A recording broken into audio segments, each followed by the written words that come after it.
Okay, I think we're ready to begin. Because of the live stream, we have to start on time. Did you have a good birthday, Cooper? Okay, good. Yeah. I knew you were concerned about that.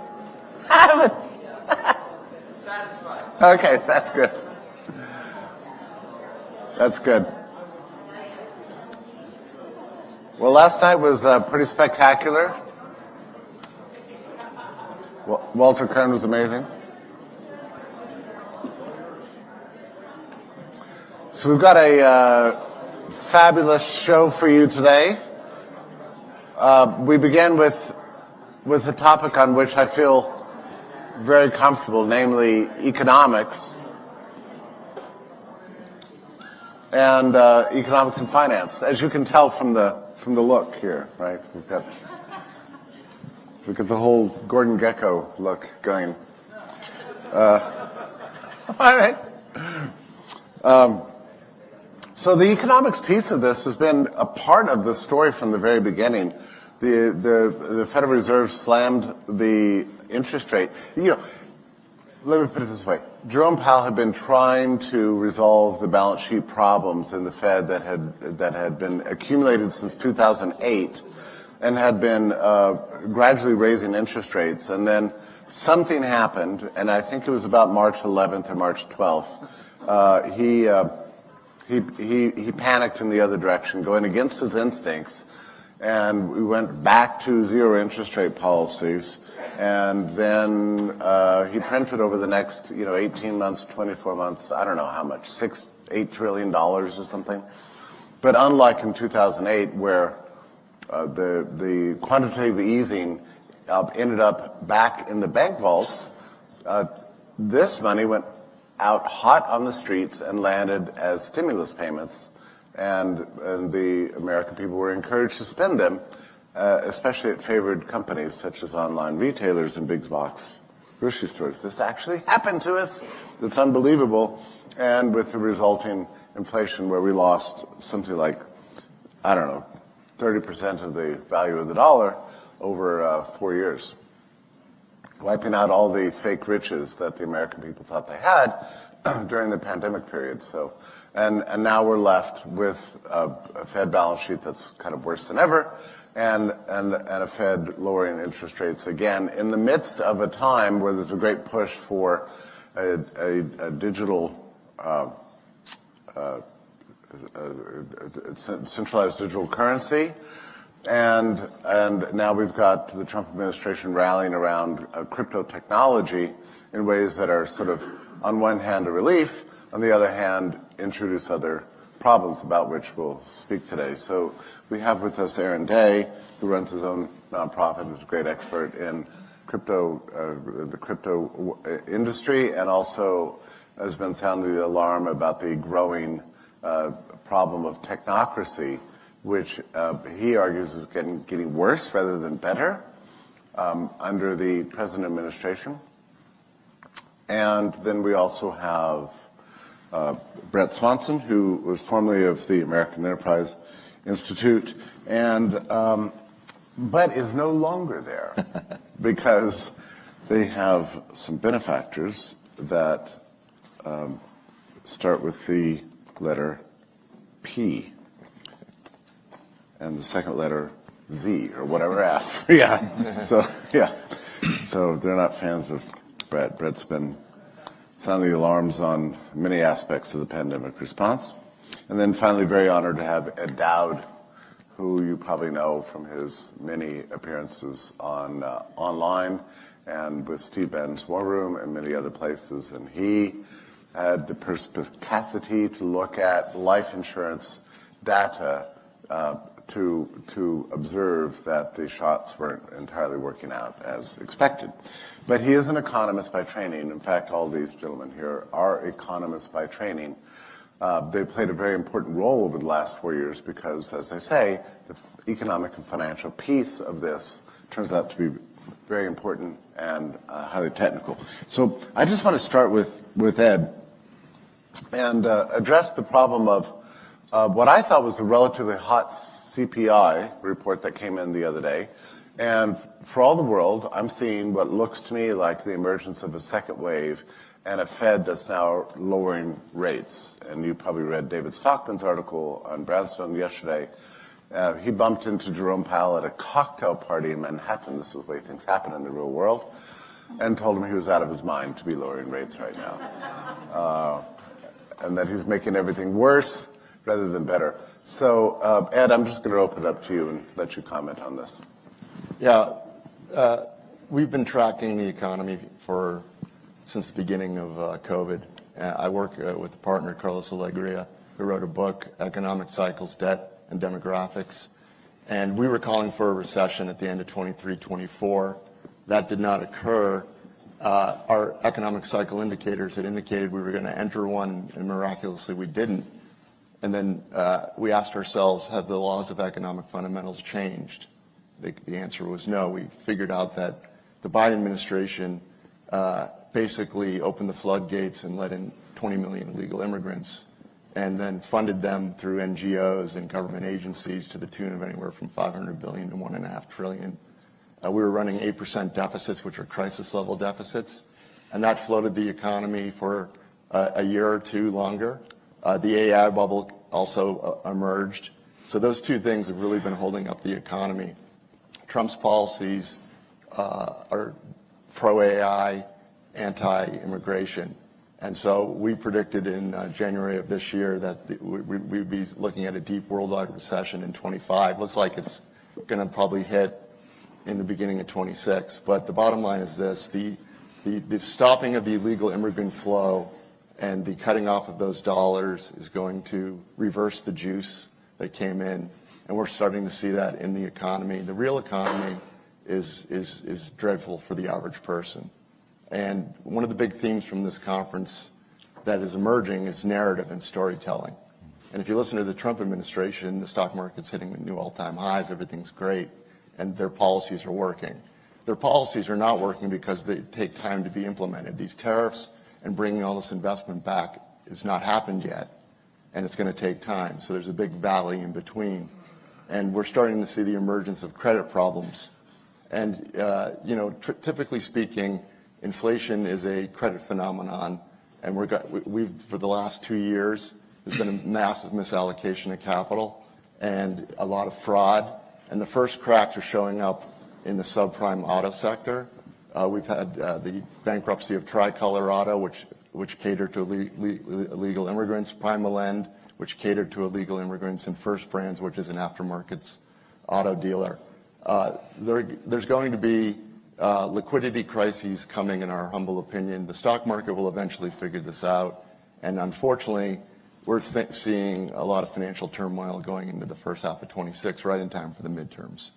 So inflation number came out. It looked a little hot, but underneath the surface, we've been tracking inflation and the trend. The trend is down in one of the biggest components of the CPI, which is shelter. Shelter's 36%. And what was holding up the housing market were the illegal immigrants through rents, and they're all going the wrong way. New tenant rents started collapsing in the fourth quarter of last year. They continue to collapse. The housing market is going to go into a recession, and that's 20% of our economy. So the credit part of the cycle is beginning. We had in 2023 some bank issues with Silicon Valley Bank, and the Fed stopped that. That could have been a bank run. The Fed basically lent money to these banks who were upside down on a duration trade. Basically, their assets had been all invested for 14 years at very low yield, zero interest rate environment. They were caught off sides. The Fed is not going to plug credit holes, and that's the part of the cycle we're in now, where losses are coming. And there's so much fraud out there. This is the golden age of fraud. We're now finding out that a lot of these companies basically were double booking and selling receivables. There's so much fraud, and it's just beginning to be peeled back. And I don't think the Trump administration can do anything to stop what's coming because it's endogenous to the economy. His tariff talk is exogenous, meaning he can control the dial on that. He can give it and take it away. That's coming to an end. And the AI bubble is the most massive bubble I've ever seen. If you look at the stock market since the end of last year to today, the equal weighted S&P has gone nowhere. So it's been 7 stocks. And if you look at the thematic, theme of AI and the valuations of those stocks, it's basically discounting our digital prison system that's coming. What? The market's discounting our digital prison system that's coming. So all the value is accrued to the companies that are creating the digital prison. Do you have any comments about the commercial real estate? Well, I was going to say crisis, but issue in the big cities, and we thought. Yeah, so that's been ongoing and it's been hidden. The New York Federal Reserve in November of last year put out a report indicating that banks are extending and pretending, and they're very worried about that, and that's all going to come to a head. So that's an issue that should have come to light in the last couple of years. It hasn't. So as the credit issues start everywhere else, it's just going to cascade. Yeah. And specific on the CPI, I saw there were other hot elements besides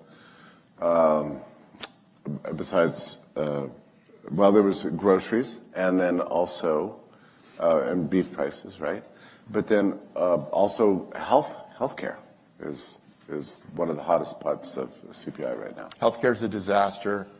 Unfortunately, our work from the COVID vaccine indicates that disabilities and injuries are going to continue for a while, and that we're all going to pay more because the insurance companies aren't going to take the loss.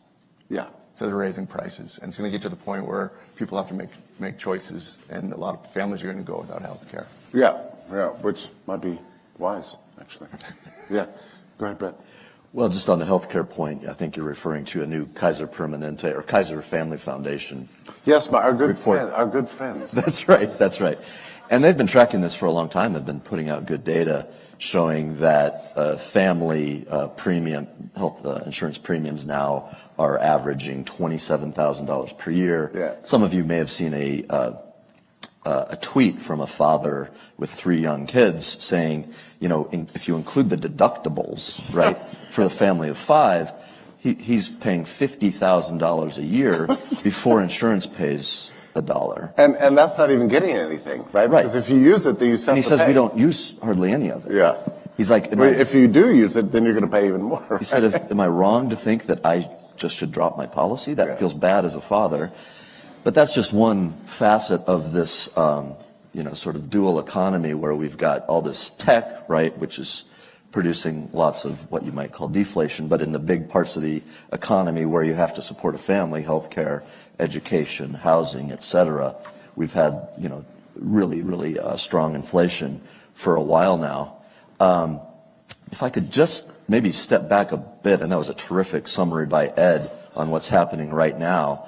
I think we're sort of in the midst of 3 pretty big economic transformations compared to what we've been living with for the last, say, even 50 years. One, AI, despite the fact that it probably is a bubble in many senses, is a new computing paradigm. If you think about how big AI is right now, and again, there might be lots of overinvestment, consider that in the 30 years between 1995 and 2025, the years when we built out the internet, right? So this was laying all the fiber optic cables. This was building broadband to homes and offices. Cell towers. This was cell towers. Except in Vermont. Exactly. There. And the first generation of data centers where we would store our data and you'd get your Netflix streams served from.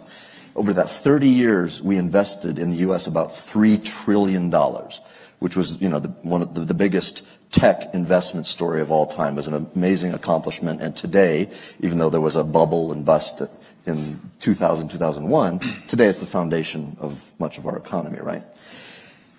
AI is going to dwarf that by an order of magnitude. So this year alone, the hyperscalers, OpenAI, Facebook, Google, Elon Musk's xAI, are going to invest about $400 billion in AI data centers this year.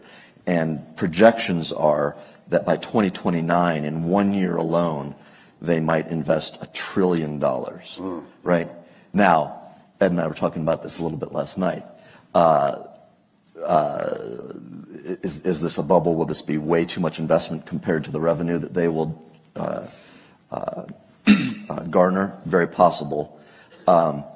But right now, the AI build-out is accounting for about half of all economic growth in just these couple companies. And I think... economic growth that we leverage anyway. Yeah. Just quickly, and then I'll let Aaron jump in. The two other sort of what I think big transformations, Ed talked about this, is really a new spending and monetary regime. You know, we hadn't had any measured inflation for about 40 years until the last 4 years. We're on a spending path, even with, you know, Trump's attempts to sort of cut back and DOGE and all of this, to have continuing annual deficits of 1.8 trillion. I've never been a particular deficit hawk, but this is unsustainable. We're moving towards more of a European-style-like economy, where it's going to be even harder to reform once you get to 50% of the economy being consumed by government. The third, I think, big transformation is what you might call deglobalization. You might say it's an attempt to rebuild American manufacturing, American production. And you could say that, you know, the optimistic case is that in 5 or 10 years, we will have built out a new advanced manufacturing economy with robots and, you know, and all sorts of things that we need to produce, you know, advanced chips and advanced transportation and so forth. In the meantime, right, even, I talked to businessmen, even those who are fans of the current administration are saying that the tariffs are causing all sorts of dislocations in their businesses, you know, dislocating production schedules, causing uncertainty in pricing. So even if your optimistic case over the next, you know, 5 or 10 years happens and we reshore a lot of production, along the way, I think there are going to be lots of dislocations, which combined with the spending and the inflation and the credit issues, you know, probably are going to cause some turmoil. It's all very alarming to me because of the political implications too, right? I mean, let's face it, we have a lot of, everybody has a stake in the success and to some extent of the Trump administration, even if you're not a fan, because the alternative is, well, we know, right? So this is very worrisome if this gets out of hand and, you know, we find ourselves in an inflationary recession next year in a technical recession in industry. And the Trump administration is punished for it politically. That could be the end. You know. Let's move over to the monetary side, if I may. Well, if I might jump in on that. I mean, I don't know if it could be much worse than it is under Trump right now, from the perspective of how technocracy is flourishing. I mean, if you look at what's gone on, we now have Real ID, which is a digital ID in 11 states, with 20 more states rolling it out. We have a backdoor CBDC through the Genius Act. So what they've done is they've given Congress power over stablecoins, which are very popular, $27 trillion a year used in these stablecoins, and now the Congress, which is the entity that's responsible for financial surveillance, is overseeing that along with the Federal Reserve. But then from a technocracy perspective, I suspect they're trying to engineer the demolition of the economy, because it's the combination of AI surveillance plus implementing these other digital systems, which is the gateway for UBI and pushing technocracy further. So yes, there's going to be a collapse because we have all of these asset bubbles. And what's the solution that's going to be offered? UBI through all of these efficiency improvements that have happened through AI. And by the way, you know, one issue that I have is even, you know, you can either have MAHA or you can have medical freedom, but you can't have both. If you actually look at what's going on with Palantir Health and Operation Stargate, they are collecting more data on us now than at any point in time. And this data is being used and will be used to determine if we get access to medical care or not. There's going to be a complete scoring system. AI is already heavily used with insurance companies. So we talked about United Healthcare and Luigi, but there's a lawsuit now against United Healthcare where apparently they are rejecting 90% of their Medicare Advantage claims using AI. Now, if you have a dispute and you want to appeal, you appeal to the AI. Well, here's the bad news. Medicare and Medicaid are going to start implementing AI next year. So Doge was never about saving money. Doge was about getting access to Palantir of all of our other information. So they're now marrying our health information, DHS information, and all of this information into one system, which is going to be weaponized against us. But it's happening right now, not under a current administration, but as we are sitting here today. Can you back up slightly on this stablecoin point? Because I try to follow your writings. I'm not so much involved in the crypto world as I once was, but there was a time when the stablecoin seemed like the great alternative to FedWire. And it looked to me like under the Biden administration they were attacking all the stablecoins, trying to shut them down to monopolize money transfers under the Federal Reserve. And that seems to have reversed itself under the current administration. And I would have thought that that was a good thing. Yeah, I mean, it sounded good at the time because, I mean, I've spent 3 years opposing CBDCs, and everybody's like, oh, you must be thrilled that Trump's against CBDCs. The problem is that if you tried to roll out a CBDC, a digital currency issued by the Federal Reserve, you'd get resistance to it. And what is it that people are concerned about? They're concerned about money that can be programmed, tracked, and censored. So what did they come up with? They came up with a way to take stable coins, which are privately issued by companies like Tether and USDC, and put it under regulatory control of the Congress and the Federal Reserve. Well, these are programmable digital tokens. And so now at this point, at any point in time, if there's an emergency, Congress could say, hey, if you're a stablecoin issuer, you need to make it so that your money can only be used to buy certain things.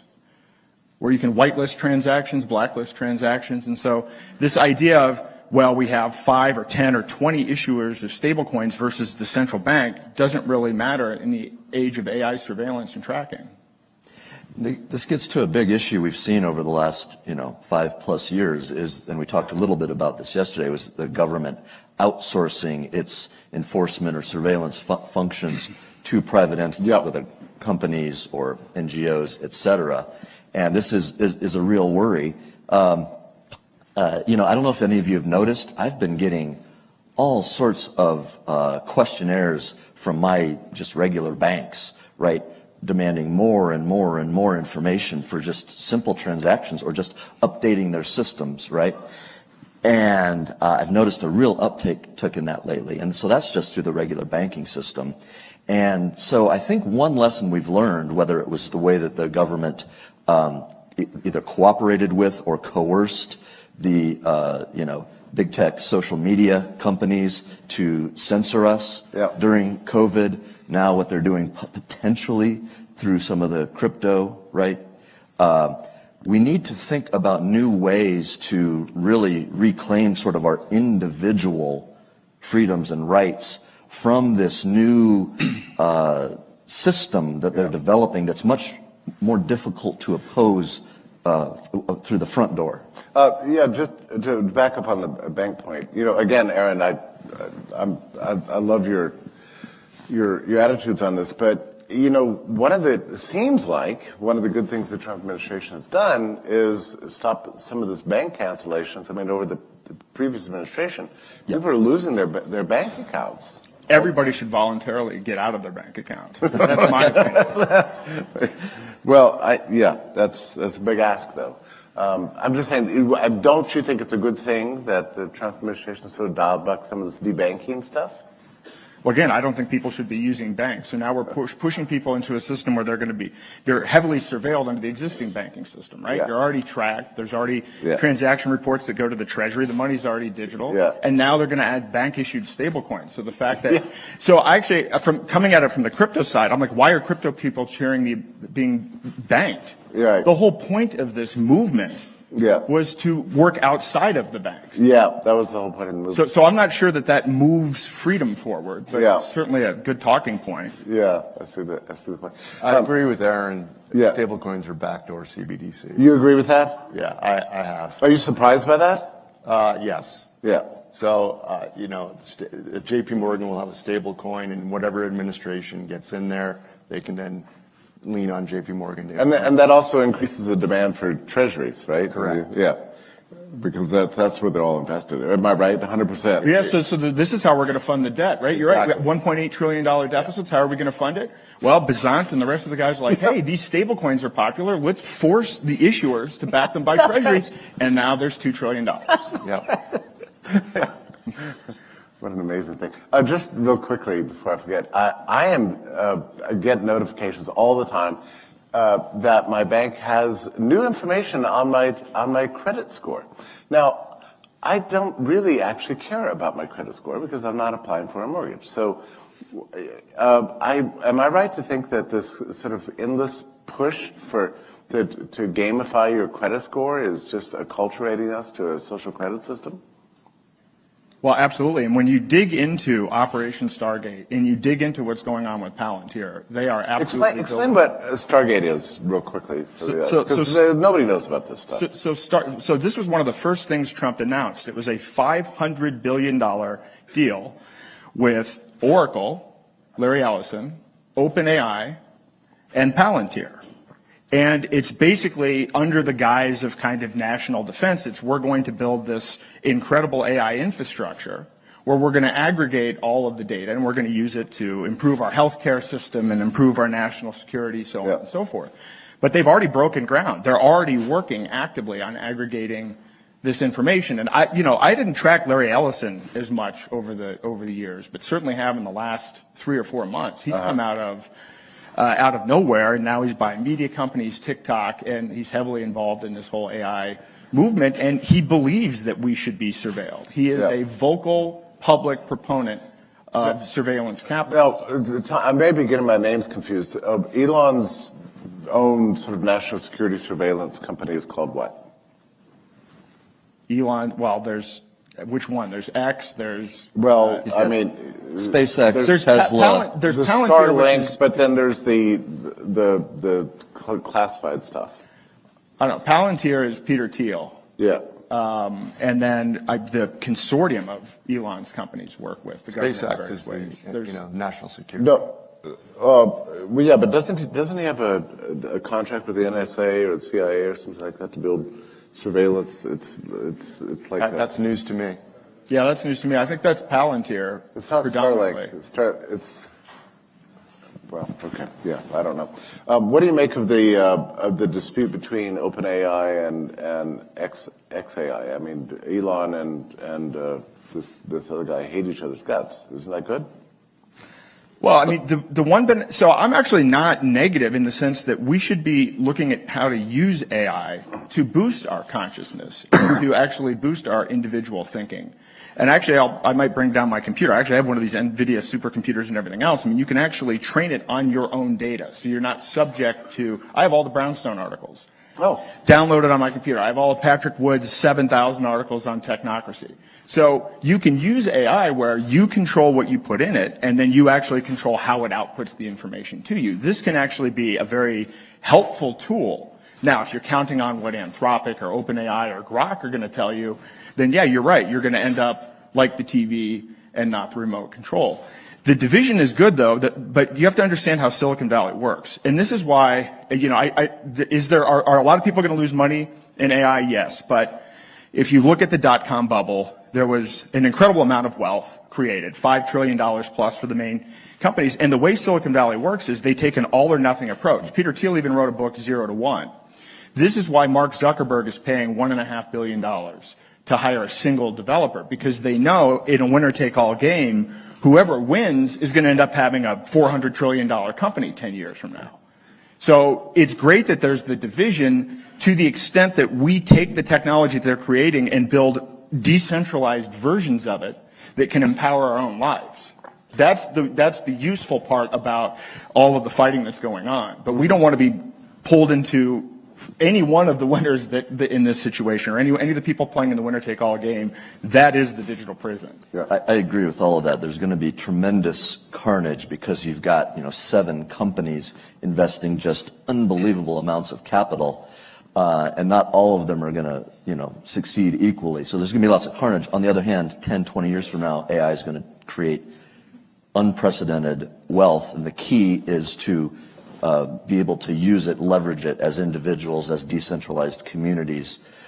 so that they don't control. Back on just quickly on the Elon Musk, Sam Altman point. In about 2015, Elon Musk gave $50 million to start OpenAI, which was a nonprofit which was supposed to do AI safety research. Along the way, Sam Altman sort of converted it into a for-profit, and now it's this giant company. And it's about to go public, too. Yes, and so Elon Musk and Sam Altman have sort of a blood feud. And I think Elon's still suing OpenAI. Yeah, but one thing that's important about that is Elon is not a white knight. We really need to get rid of this whole idea. You know, he went out and everybody took this approach of, he's trying to save AI by keeping it open. If you look at the legal discovery with OpenAI, it turns out he was actually not objecting to the fact that OpenAI was trying to go for profit, but he wanted to actually buy it for Tesla. He wanted to bring OpenAI into Tesla for his own purposes. So there's not a noble philanthropic mission with respect to this. But yes, they are battling it out, and certainly there are others. We also have to be aware of the fact that China is leading in 57 out of 64 technology categories, and they're very close to catching up on AI. So we get so focused on what's going on here, we don't even realize we're getting destroyed in robotics, we're getting destroyed in quantum computing, and even a whole other list of technological areas. Yeah. Oh, listen, I wanted to ask very quickly, to get back to this sort of mundane. All these companies, Amazon, UPS, whatever, they're slicing off all their top layers of management, firing, I don't know, tens, hundreds of thousands of people, under with the advertisement that, well, AI is replacing all these management layers. And it occurred to me that these management layers were in all major corporations were wildly overblown anyway, and needed to be purged. I mean, look what Elon did to Twitter when he took over. You know, ended up firing 4 out of 5 people, and it worked better than ever. And so even without AI, this seems to me this needed to happen in any case. I think, I've written a lot about productivity growth and sort of optimistically about how AI and other technologies can sort of revolutionize sectors of the economy that have been holding productivity and thus income growth back, primarily healthcare and education, which haven't exhibited any productivity growth in 40 years, right? And so one big question for me, if you just look at it from a purely economic perspective, is are we going to allow healthcare, education, and some other over-bureaucratized, heavily regulated industries to use technology to make things more efficient, more cost-efficient, less expensive for consumers? Or are they so regulated that, and that will necessarily, come at the expense of lots of jobs, right? A lot of them may be make-work jobs, a lot of them may be compliance jobs, which we don't want, but add cost. And so you can worry about the AI implications for privacy, and is the AI going to be making your insurance decision?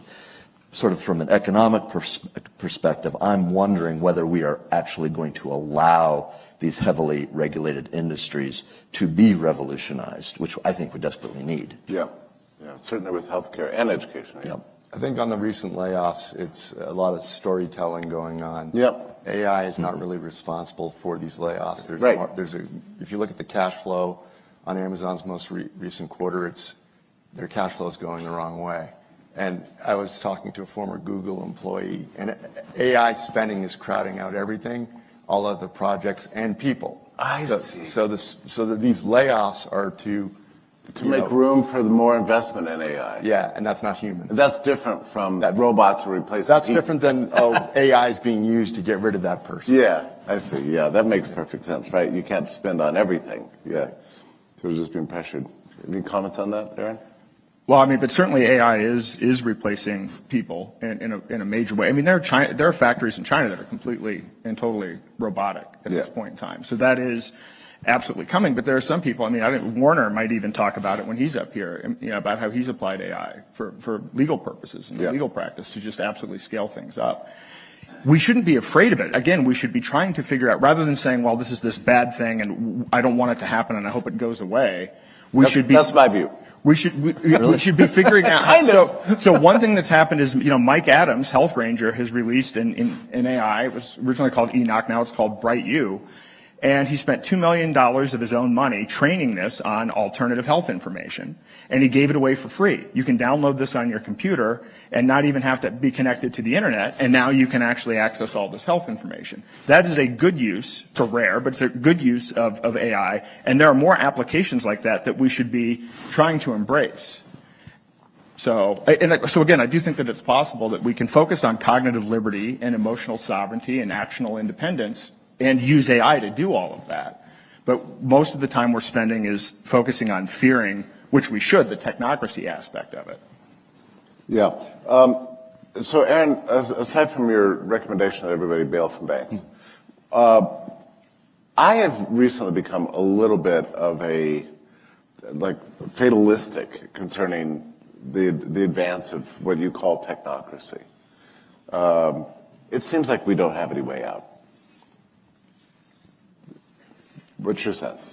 I think we absolutely do have a way out. Because as I was discussing, you can use these AIs and you can take the technology and the carnage from this battlefield. And this is what I'm doing. I'm downloading all these AIs and now I have on my own computer. We talk about in crypto, not your keys, not your coins. So you don't want to leave your crypto on an exchange or somebody might be able to take it. I actually take that approach now with AI. Right.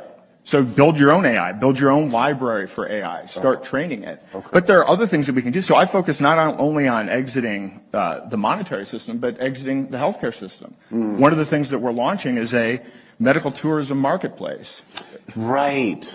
That we built. This is a fact. The more you study how healthcare actually works, you realize we're completely being ripped off. And it's a systemic problem. It's not even just a COVID thing or a recent thing or it's structurally broken. Medical tourism is now a $100 billion a year industry, growing at 25% per year. You can save 80% on medical procedures with higher healthcare outcomes. Because in a lot of cases, these are doctors that are trained here that are like, hey, I realize the system, I don't have any choice. I don't get to make any decisions on the care that I'm delivering, so I'm going to go somewhere where it's not regulated like this. So Thailand has become the major center for this. But this isn't just cosmetic surgery. We're talking about there's a facility in India that does complex heart bypass surgery for like $2,000 a piece. And they have a higher success rate than the Cleveland Clinic, and their infection rates are a third of the average U.S. hospital. Yep. And you can go through the website that we've put together has 518 of these facilities around the world. You can actually see the prices. They actually have price transparency, which, by the way, we don't have in the United States. I don't know if you realize. Wait, you know how much you're going to pay when you get a service? Can you imagine such a thing? Seems unimaginable. What a novel idea. And then there are treatments, stem cell therapy. There are things that you're not allowed to get here. This other myth that we lead the world in innovating.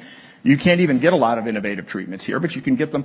So once people are aware of the fact that you can go and get a hip replacement in Thailand where, a partner can come with you, business class, you stay in a resort for 2 weeks, the entire process is $30,000 plus aftercare, plus a dedicated nurse, so on and so forth. Cleveland Clinic charges $30,000 just for the hospital room before you even had any treatment or a doctor or any kind of care. Right. And it's mind-blowing. I've started to, I've been looking into this for a while, but when I did the deep dive, I'm like, wow, people need to know about this. 2.1 million Americans are engaging in medical tourism every year. Well, I've done dentistry in Mexico for, a fraction of the cost and much better care. There's a place called Molar City in Mexico. There are 350 dentists. The entire town has 5,400 people. It's the highest concentration of dentists per capita on Earth. But you'll save 80% or whatever. What is your website? Is it live or are you still working on it? You can get to it through daylightfreedom.org, but I can show you here today. I'll be able to show people. I just haven't punched the button yet. It's created, but we want to refine it. And Eileen's my partner on this, and she's our Well, make sure at some point you write up the whole story for Brownstone. I know you've been writing about it, but don't forget about Brownstone. No, I won't forget. And the reason I haven't been writing lately is because we've been building 6 different things, and now because you know what it is, I got sick of because I do these talks and everybody's like, "You just scared the S out of me," right? But the thing is, we need solutions, and there are solutions. Yeah. So I want to show people, here's how you exit the dollar, here's how you exit the healthcare system, and then build a community around building other solutions outside of the system. I agree. We need to master technology in order to fight technocracy. Yep. Right? We cannot abandon the playing field to the technocracy, or because we have some legitimate fears about AI, abandon the field to, quote, the bad guys. And just, you may have doubts about Musk, but just as an example, he just launched Grokpedia, which is an alternative to Wikipedia. Right now, we've got Wikipedia that is training all these AI models. Grokpedia is it's fantastic. Yes. So we need more of those. Yeah, compared to Wikipedia. I mean, Wikipedia is so corrupt. Yes. It's outrageous. I agree with Aaron on AI. Oh, yeah? AI is going to be a great tool, but the current capital being raised for these companies is to make money, and so most of America and the world will be on their systems. We need to build our own systems, breakaway solutions, and that's going to be the bifurcation. And AI isn't to be feared, it's to be used, but not used the way these companies want to use it, which is to control us. Yeah. All right. Any other final comments before we finish it? One comment on Operation Stargate. What people don't know, when Larry Ellison and Sam Altman appeared there, and it was all a love fest about mRNA vaccines, the Operation Stargate was rebranded. It was ongoing under the Biden administration, and ground had already been broken. So this is just a retread of what was going on under the Biden administration in the Trump administration. So, if you thought the Biden administration was on your side, it's the same people now. Yeah, that was a bit of a shock when it happened, right? Because we expected something like a U-turn on a lot of this stuff, right. and suddenly it wasn't there, which makes you wonder who's really running things.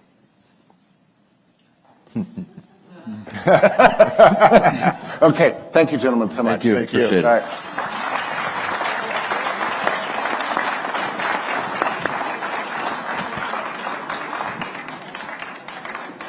All right, Bobby Ann Warner.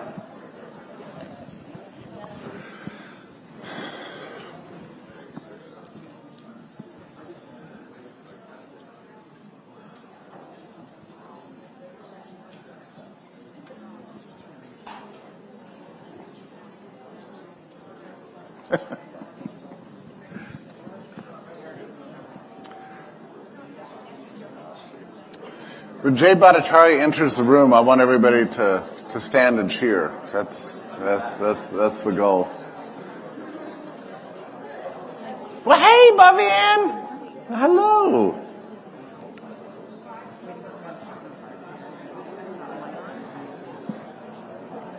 Yeah, you're on. We're wearing white here around our necks. Yeah. I tried on like 3 different ties and trying to. And I put on this one. She goes, "That looks good." Okay, Warren.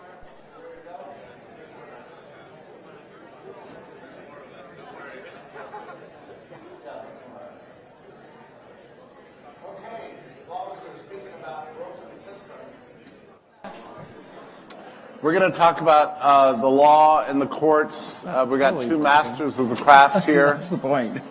One of the great shocks that happened in the spring of 2020 was that suddenly the Bill of Rights went away, and we didn't have any way to litigate it, to get it back, because the courts were all closed. The lockdowns pertained to the courts too, incredibly. Yeah, thank you. Yeah, we need to sit down and get this rolling. So yeah, the courts all closed, and that's a very strange thing. But Bobby Ann and Warner Mendenhall have been both working very hard in this realm. It's not my realm, so I'm going to let them dominate the entire thing. Warner, why don't we start with you, with your latest litigations and what you have in mind? Well, first of all, I want to mention Freedom Council. Freedom Council is a group of attorneys that grew out of the crisis, started with a small listserv of a handful of people. There are now almost 300 attorneys in the listserv, and it's continuing to grow.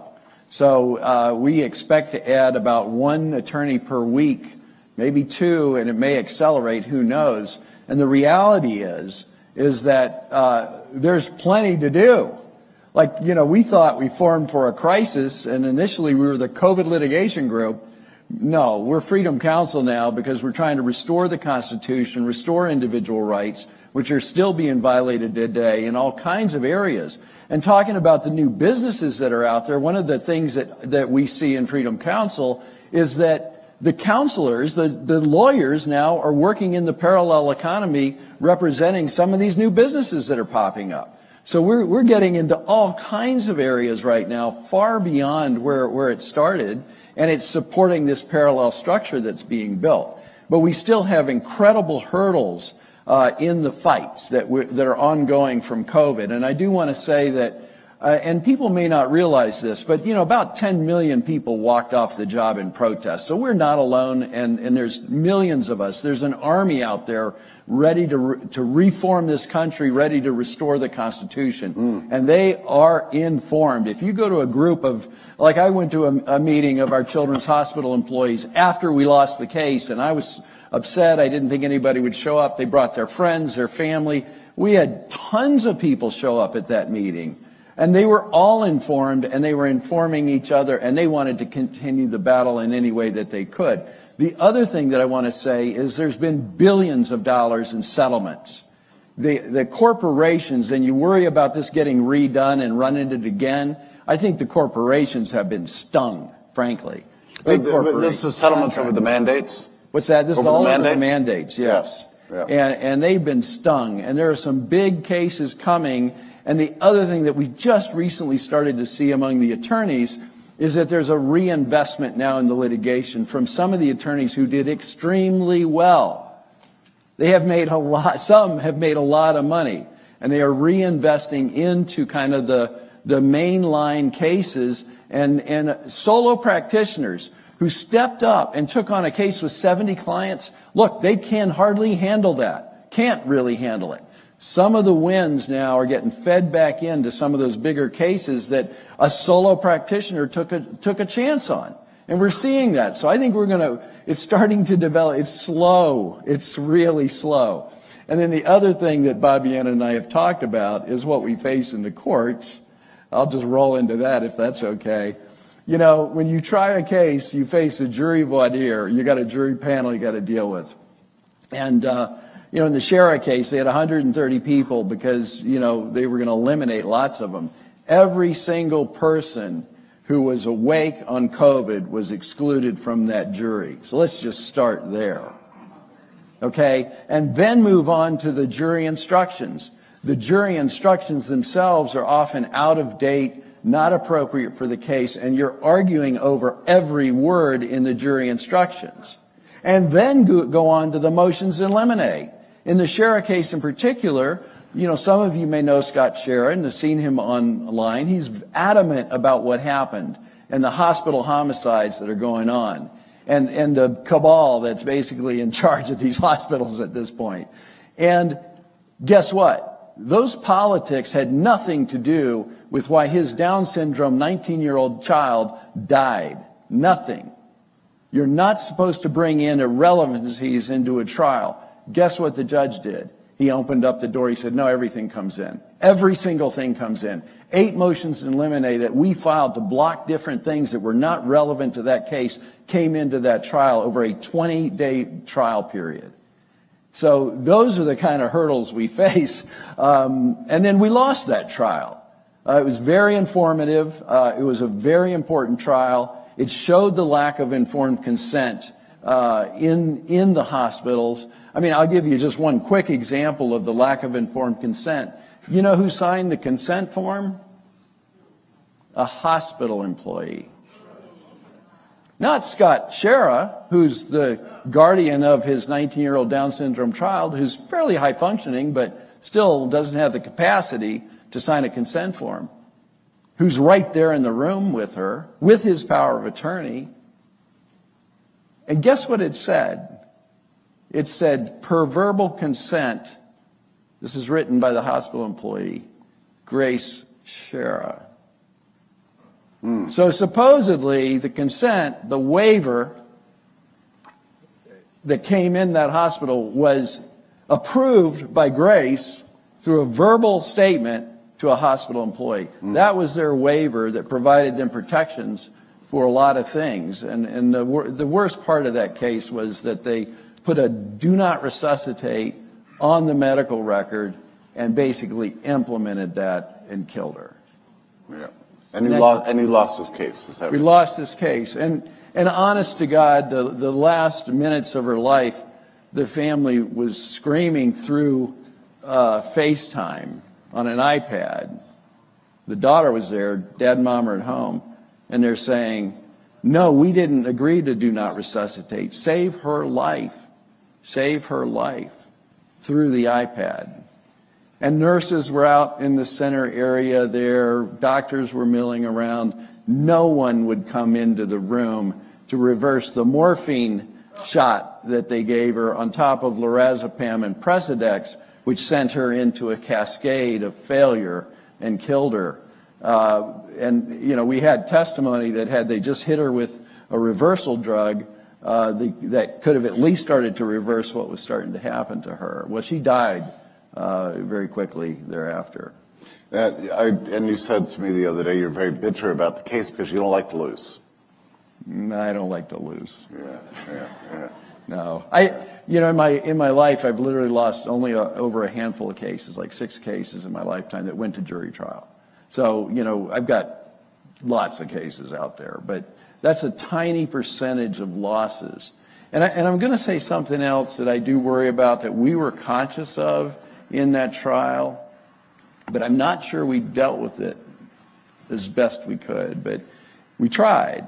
One of the things that happens, you know, you've been litigating these things for years, and we're in this environment, and we're engaged with all of the information all the time, and we think that the jury, well, we know the jury doesn't know that, but we got to remember, and it's very hard to do, that us lawyers live in a bubble of information that is not generalizable out there. The public doesn't necessarily know what we know. And so you've got to engage in a lot of education in any trial that you're doing. And then the other thing that I think is important is that, you know, they were traumatized too. And trauma can do lots of things, but I mean, one of the things that it does is there's blind spots with people. And they don't want to face that this hospital in Appleton, Wisconsin, where they were born, was killing people. They're taking their family members. This Appleton's a small town of 70,000 people. They're taking their family members for cancer treatments and births and anything else.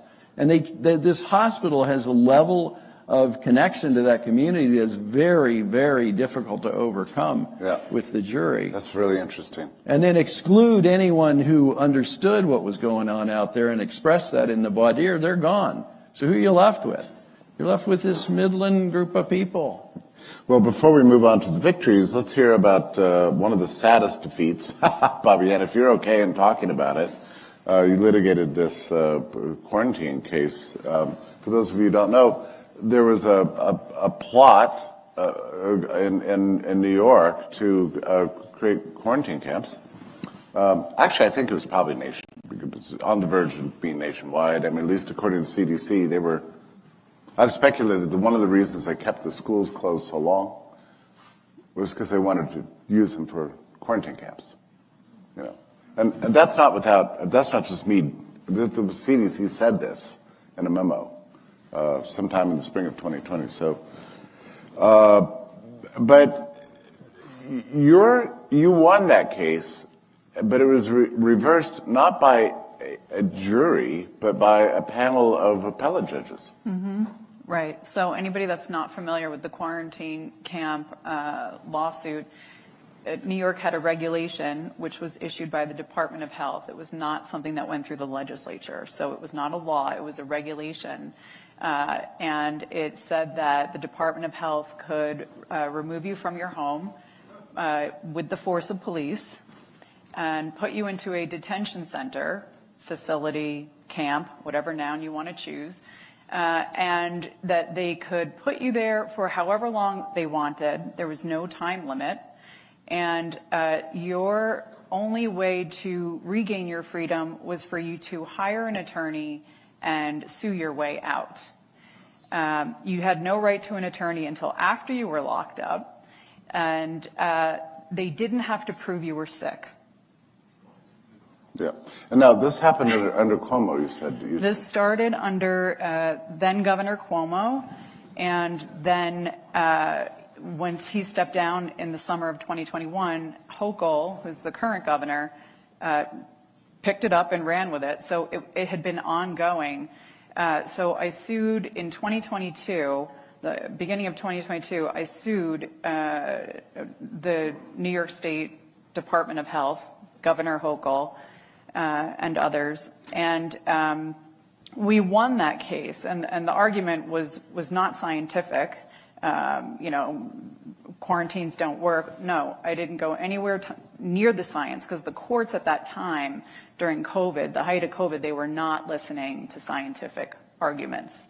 People were losing left and right, trying to argue science. Masks don't work, quarantines don't work. So we went with a legal constitutional argument of separation of powers.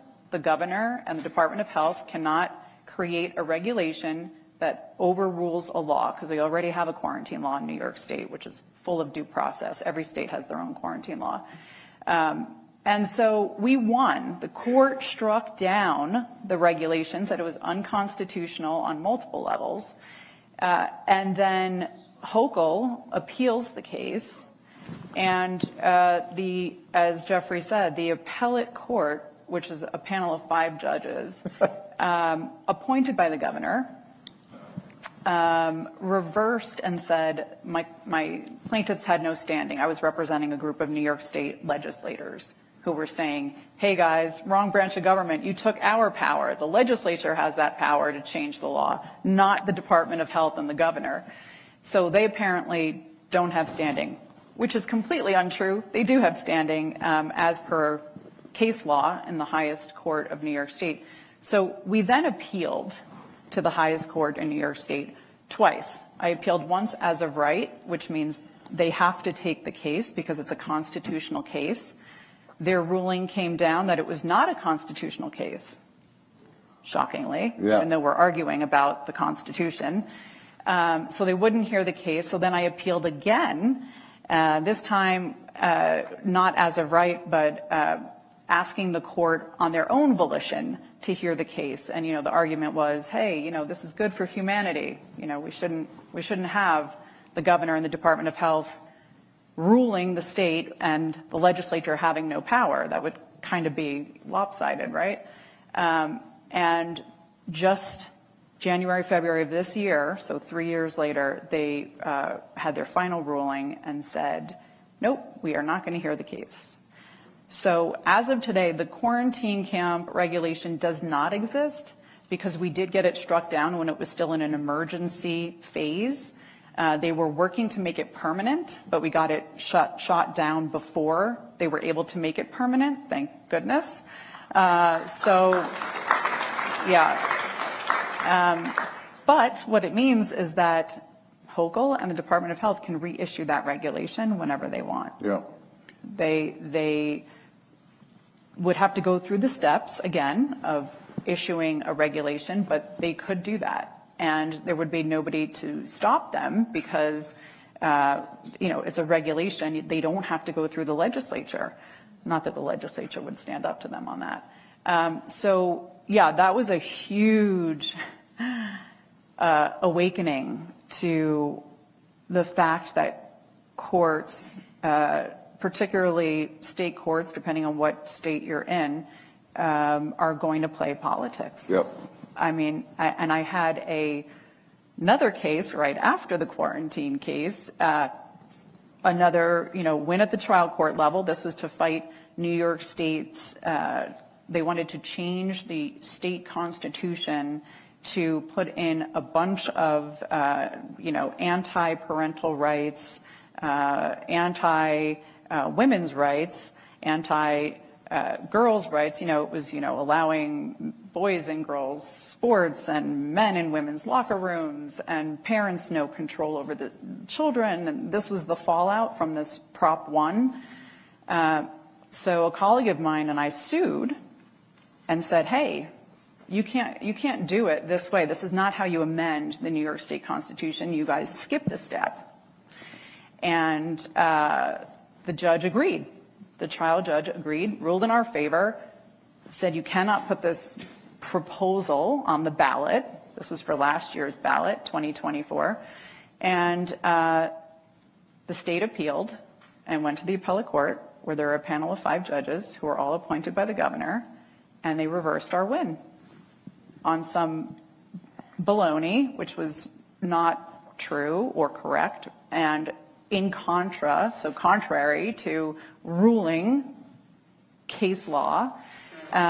And again, we appealed to the state's highest court. We said, you have to take this case. No, wouldn't hear the case, shot us down. Wouldn't even hear the case. So it's a pattern. It's a pattern. So we have to be really cognizant of what we're doing and how we're doing it. And I think, Warner and I talked about this. It is really important that the Department of Justice get involved with some of these issues that, there are certain things you can't fight as a non-governmental attorney. I can't just bring any lawsuit. I get phone calls, emails, text messages every day, all day. Hey, why don't you bring this lawsuit? Why don't you bring that lawsuit? There are certain things that you can't bring with a private right of action that the government has to bring, right? The federal government has to come in and say, hey, you can't do that.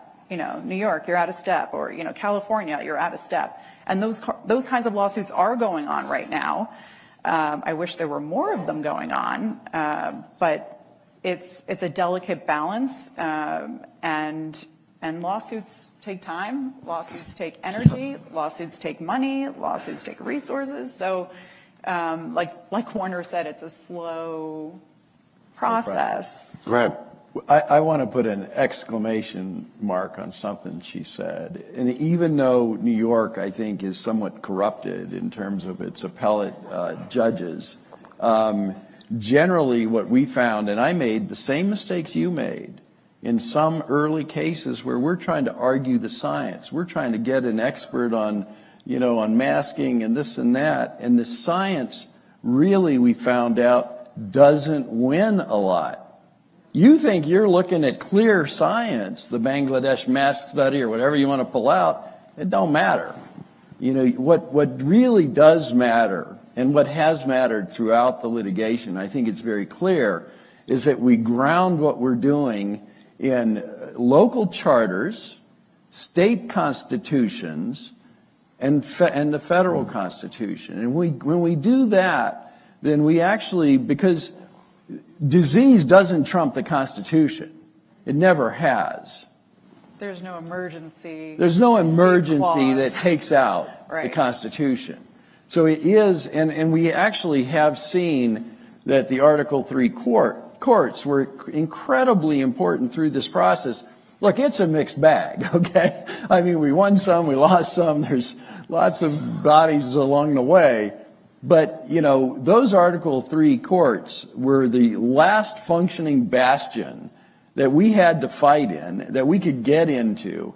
And then when we went there, we argued the Constitution. We argued the law. The Loper decision was really important because we argued, hey, you're beyond your administrative scope that was granted to you. We had 2 quarantine cases in Ohio that we won on that basis, that the legislature had set up this process. And, well, the one was criminal, the one was civil, and, oh, no, you can't do that. You have to have an order signed this way by so-and-so. You can't arrest that mom. And the court threw that out, like, in the second day. So, those are things that we've got to ground ourselves in, understand what the scope of the grant to the administrative bodies is, and understand what the constitutional basis is. And those seem to be the ways that we've won. And that's the kind of stuff that does what we're trying to do in Freedom Council and you're trying to do, is restore these basic political ethics that were set up in the Constitution of the United States. Before we move on to other victories, I do want to call out the fact that we do have Dr. Kirk Moore. I wonder if you could just stand up here real quick. Just stand up. Come on.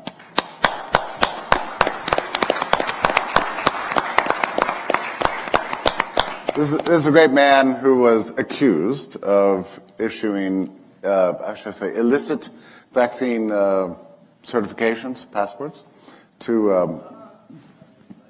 all right, here in Utah, and then actually was prosecuted because for various reasons, and spent some time in jail, a month, and was recently had the case completely dismissed. Am I getting this right? Completely dismissed under the influence of Pam Bondi. So God bless her, and we're glad you're free, and you're a hero in our eyes.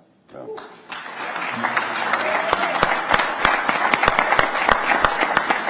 Pleasure. And we know, Jeffrey, that there's other doctors in this room that did the same thing. Yeah? Oh, really? Would you like to stand up?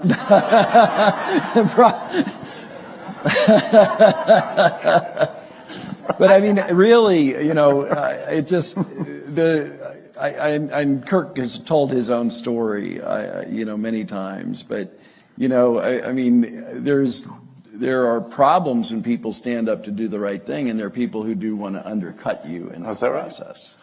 Well, it's also, I think that the key, though, is what we're working towards, attorneys in Freedom Council and us personally, is to restore, not just defend the Constitution, but to restore the Constitution, because it is something that has been completely disregarded, misunderstood.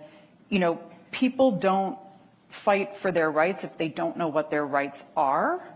And in schools today, I can tell you firsthand, for a fact, they do not teach civics classes anymore. They do that for a reason, right?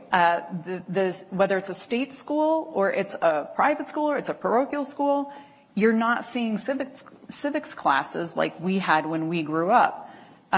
If you don't know your rights, you're not going to stand up for your rights. And like Warner said, there's no emergency escape clause in the Constitution. So these courts across the country have been ignoring and disregarding the Constitution, and they're continuing to do it today. The legislatures, the bureaucrats, the administrative state, they couldn't care less what the Constitution says. In fact, I'm sure they don't even know what the Constitution says. They do what they want, and then it's this, a phrase that I've written a couple articles, catch me if you can, right? I'm going to do what I want, whether it's the legislature, whether it's Congress, whether it's, a bureaucrat, whether it's a Department of Health or a Department of Education. I'm going to do what I want. You can come get me. You can bring a lawsuit. You can try and stop me. And if you stop me, if the court says I have to stop, maybe I'll stop. But if the court doesn't say I have to stop, I'm just going to keep going and doing what I'm doing, which is, in essence, taking your rights away from you. So there is this really big need for a re-evaluation of the way that the bureaucrats, the administrative state, the legislatures, the politicians view and proceed within the confines of the Constitution. I say this anytime I'm giving a speech. The Constitution was written to keep the government in check. The Constitution wasn't written to keep you in check, right? That's a really important fact. And we've lost sight of that. The courts have lost sight of that. The politicians have, and even the people have. And the tool that they use is fear, right? I know you're scared of whatever it is, this big bad virus. I know you're scared of, the air pollution and, climate change. Give us your consent, give us your power, and we'll keep you safe. Just do this. and we'll keep you safe. You know, Brownstone grew out of the pandemic, right? But the specific thing it grew out of was the lockdowns, right? Brownstone came about because these lockdowns were nationwide, and Jeffrey and some other bold people said, wait a minute, hang on. No, right? This is not right. Now, what happened as a result of that? We've seen, I'm just go on Brownstone's website and read some of the 3,000 articles on there. We've seen the negative impact of those lockdowns, right? The carnage that followed. I saw it personally where in my practice, I had people reaching out to me left and right, desperate for legal help because they had to close their business. They couldn't pay their rent. They couldn't pay their mortgage. They were going to lose their life investment. And help me. Oh my gosh, what do I do here? They couldn't collect their rent. No. Right? That was the rent moratorium. There was the CDC. I forget about that. God. Well, The CDC. Let's remember, almost CDC. 30% of small businesses failed Yeah. with what happened. Yeah. And I mean, I had friends that their businesses went away or they chose to retire and close it up and let all the employees go. But it's 30%. Small business is the greatest driver of employment in this country. Yeah. Small business, not big businesses. Yeah. Big businesses are cutting back. They're using AI. They're scaling Has there back. been any litigation on this particular point? Yes, there is, yeah. And- I mean, I'll give you the broadest scope that failed. The first issue that popped up was this a taking? Right. Violation of the Constitution. Fifth Amendment. And that basically failed. But it is. It is a taking. Yeah, it is a taking. And the Fifth Amendment said But you the can't do that. amount, I mean, and I think the reason it failed is, can you imagine the trillions of dollars that got flushed down the toilet by closing these businesses? The government couldn't even afford to pay what the taking cost. But if it's too expensive to enforce the Constitution, then... Well, that should not be the case. But I just want people to understand where this should be classified and that something should have happened. The second area of litigation on that was insurance coverage for business shutdowns. And that also, there's been some success in that area, the insurance coverage, but there's been a lot of failure in that area too. People bought policies to protect for business closure, for natural disasters and other things. And they tried and they failed. There has been a limited Big success. Which I'm a little sympathetic to that. I mean, it's not as if the insurers expected, these kinds of edicts. Yeah. They have carve-outs for, pandemics now. Pandemics, right? They have pandemic carve-outs. But just to connect the dots, when they did these lockdowns and people were big businesses were going belly up and people were really experiencing, horrible mental negative impacts, not just from the isolation, but also from the financial burden that was now being thrust upon them. Remember, folks, the government did that to its people. The government, not the virus, not the person next door to you. The government did that to everybody. And then what did the government do? March, within a month, maybe two the most, the CARES Act.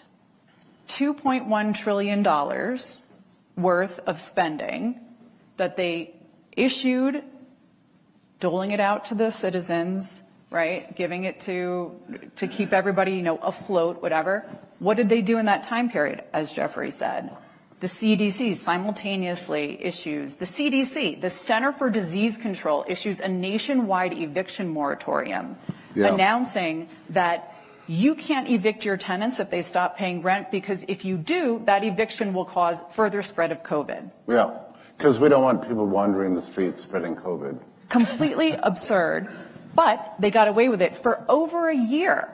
The courts would not hear an eviction case for over a year. Yeah. What does that do? And the CARES Act money, the $2.1 trillion, is not going to the landlords as a rent voucher. No, it's going directly to the tenants who are, as I had landlords calling me up daily, my tenants won't pay rent, but I just saw them walking into their apartment with a brand new big screen TV.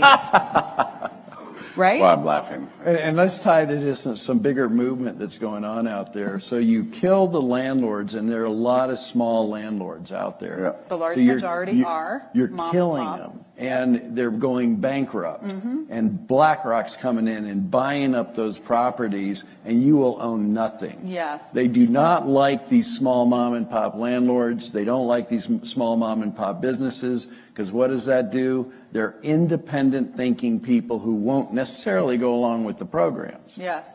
And there was this, it took over a year, it took a year and a half for the lawsuit filed against, the lockdown, the nationwide eviction moratoriums, finally goes up to SCOTUS. SCOTUS finally says, no, sorry, CDC, wrong branch of government.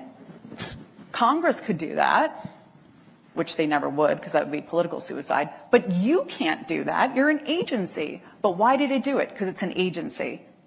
And they're not elected. They're unelected bureaucrats, and they can't be removed, right? So the CDC did it. They get away with it. By the way, in New York, they continued that eviction moratorium for another year.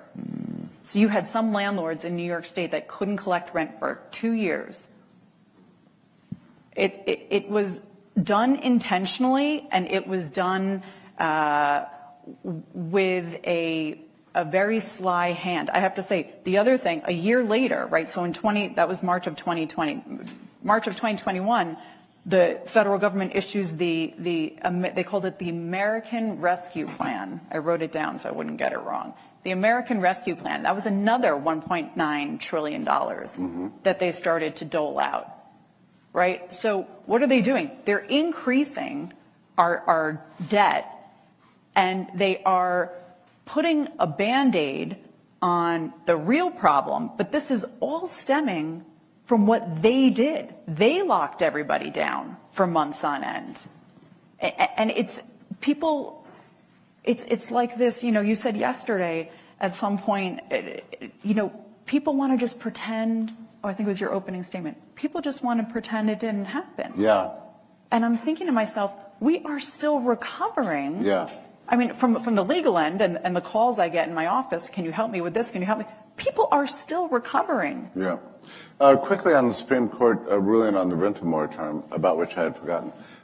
Does that entitle the victims of these policies to some sort of compensation? No. It only said, CDC, you can't do this. Okay. Yeah. No, I mean, that would probably bankrupt them if they had to pay. Again, that, yeah, right? it's a taking. Same kind of issue. Yeah. So they got away with it, in other words. Oh, yeah. Yeah. Oh, for sure. Yeah. The agencies doing, what they're doing over these past 5 years, whether it's state level or it's federal level, a lot of what they're doing is, what we would call unconstitutional. They don't have the power to do it. Yeah. But they're doing it anyway. And sometimes the legislature steps back and says, oh, well, better for them to do it, like in the case of the nationwide eviction moratorium. Right. Better for the agency to do it. I haven't thought about this issue in a long time. A reporter asked me the other day if I'm sad or otherwise, alarmed by the gutting of the CDC. Right. What? This is the worst agency in the history of humanity. Well, listen, before we end, let's end on a high note, because you have a lot of promising litigation, right, Warner? Yeah, there is a ton of very. What are the highlights? Well, I'm going to tell you, the Pfizer case still exists. It's been 5 years since Brooke Jackson stood up. Yeah. And it's morphing in a way because we now know about the DNA contamination, the SV40, the open frame. And I'm going to say this. I mean, there's a lot of criticism of the Trump administration. But, under the Biden administration, do you think anybody would talk to us about this stuff? Right. Guess what? Under the Trump administration, they have. Yeah. We have met with the FDA over these issues. We've met with HHS over these issues. We've met with the FBI over these issues. Okay? So the Trump administration, for all its faults, at least we have some communications. And I do want to point out something else that we talked about yesterday. We were going to be kind of vague about this, but, well, the reality is, and I'm tying it back into what Bobby said earlier, we actually have people within the DOJ and newly minted U.S. attorneys that they want these cases. Yeah. So the constitutional grounds that that are out there, and then the administrative grounds that only the government can vindicate, we have some real allies. This is real. And it's not, you hear 240 people in HHS for Kennedy. You think that's not doing anything? Well, it is doing something. It's doing something. Yeah. It's doing something. And I think, and freedom counselors, that's the other thing. Because Freedom Council was set up, some of them, they're sort of pre-vetted. And some of them have been pulled into some very important positions. So you're the one running things? No, I wish. Okay. No. But, the other thing about that is we submitted a bunch of names right when the administration was coming in, and it just seemed like nothing was happening. Well, 6 months later, 8 months later, it is happening. And I'm like, okay, it wasn't worth, we were kind of wondering. We'd given them a bunch of names of people who were willing to serve. Yeah. They're now starting to get picked up. So there still are a lot of, people, I know yesterday there was some lamenting about, things are moving so slowly, in the administration, whatever. I just want to point out, Trump administration is facing, I think it's between something like 250, 300 lawsuits. We're only 10 months into, we're only 9 months into the administration. Hundreds of lawsuits filed against them to try to stop them from what they're trying to do, right? So and the Supreme Court has actually been pretty good about this, I would say. Yes, there were a couple decisions I did not agree with, but for the most part, they are honoring separation of powers. This is all separation of powers. And this is a big deal. First time in 100 years, actually.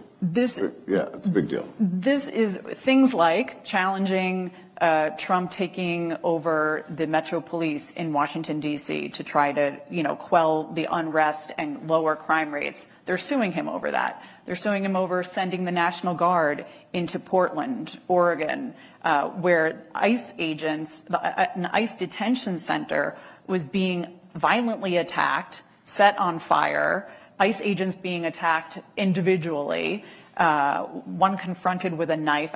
Crazy stuff that's going on. He sends in the National Guard. They're suing him so that the National Guard doesn't go in to protect the ICE facility and the ICE agents. Suing him over, let's see, what else? His deportation of criminal illegal aliens. They are suing him. Yeah, this is a big topic, and we could do a totally separate panel on this. And it pertains to everything, really.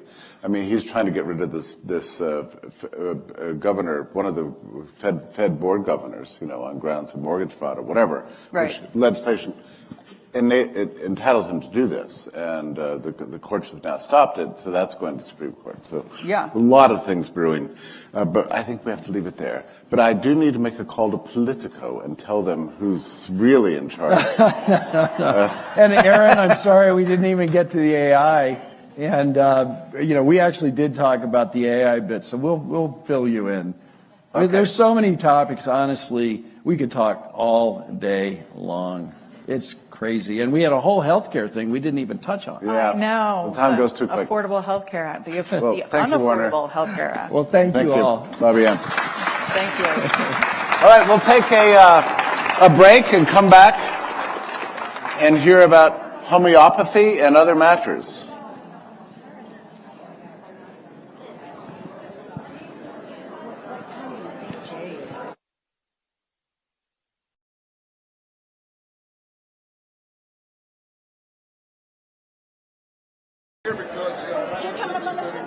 No, I think I'm moderating. Oh, you're moderating. Jeffrey, here, yeah?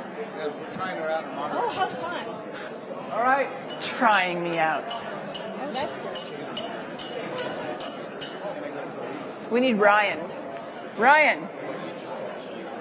Oh, those are great. Oh my gosh. Yeah, no, they're brutal. He's coming.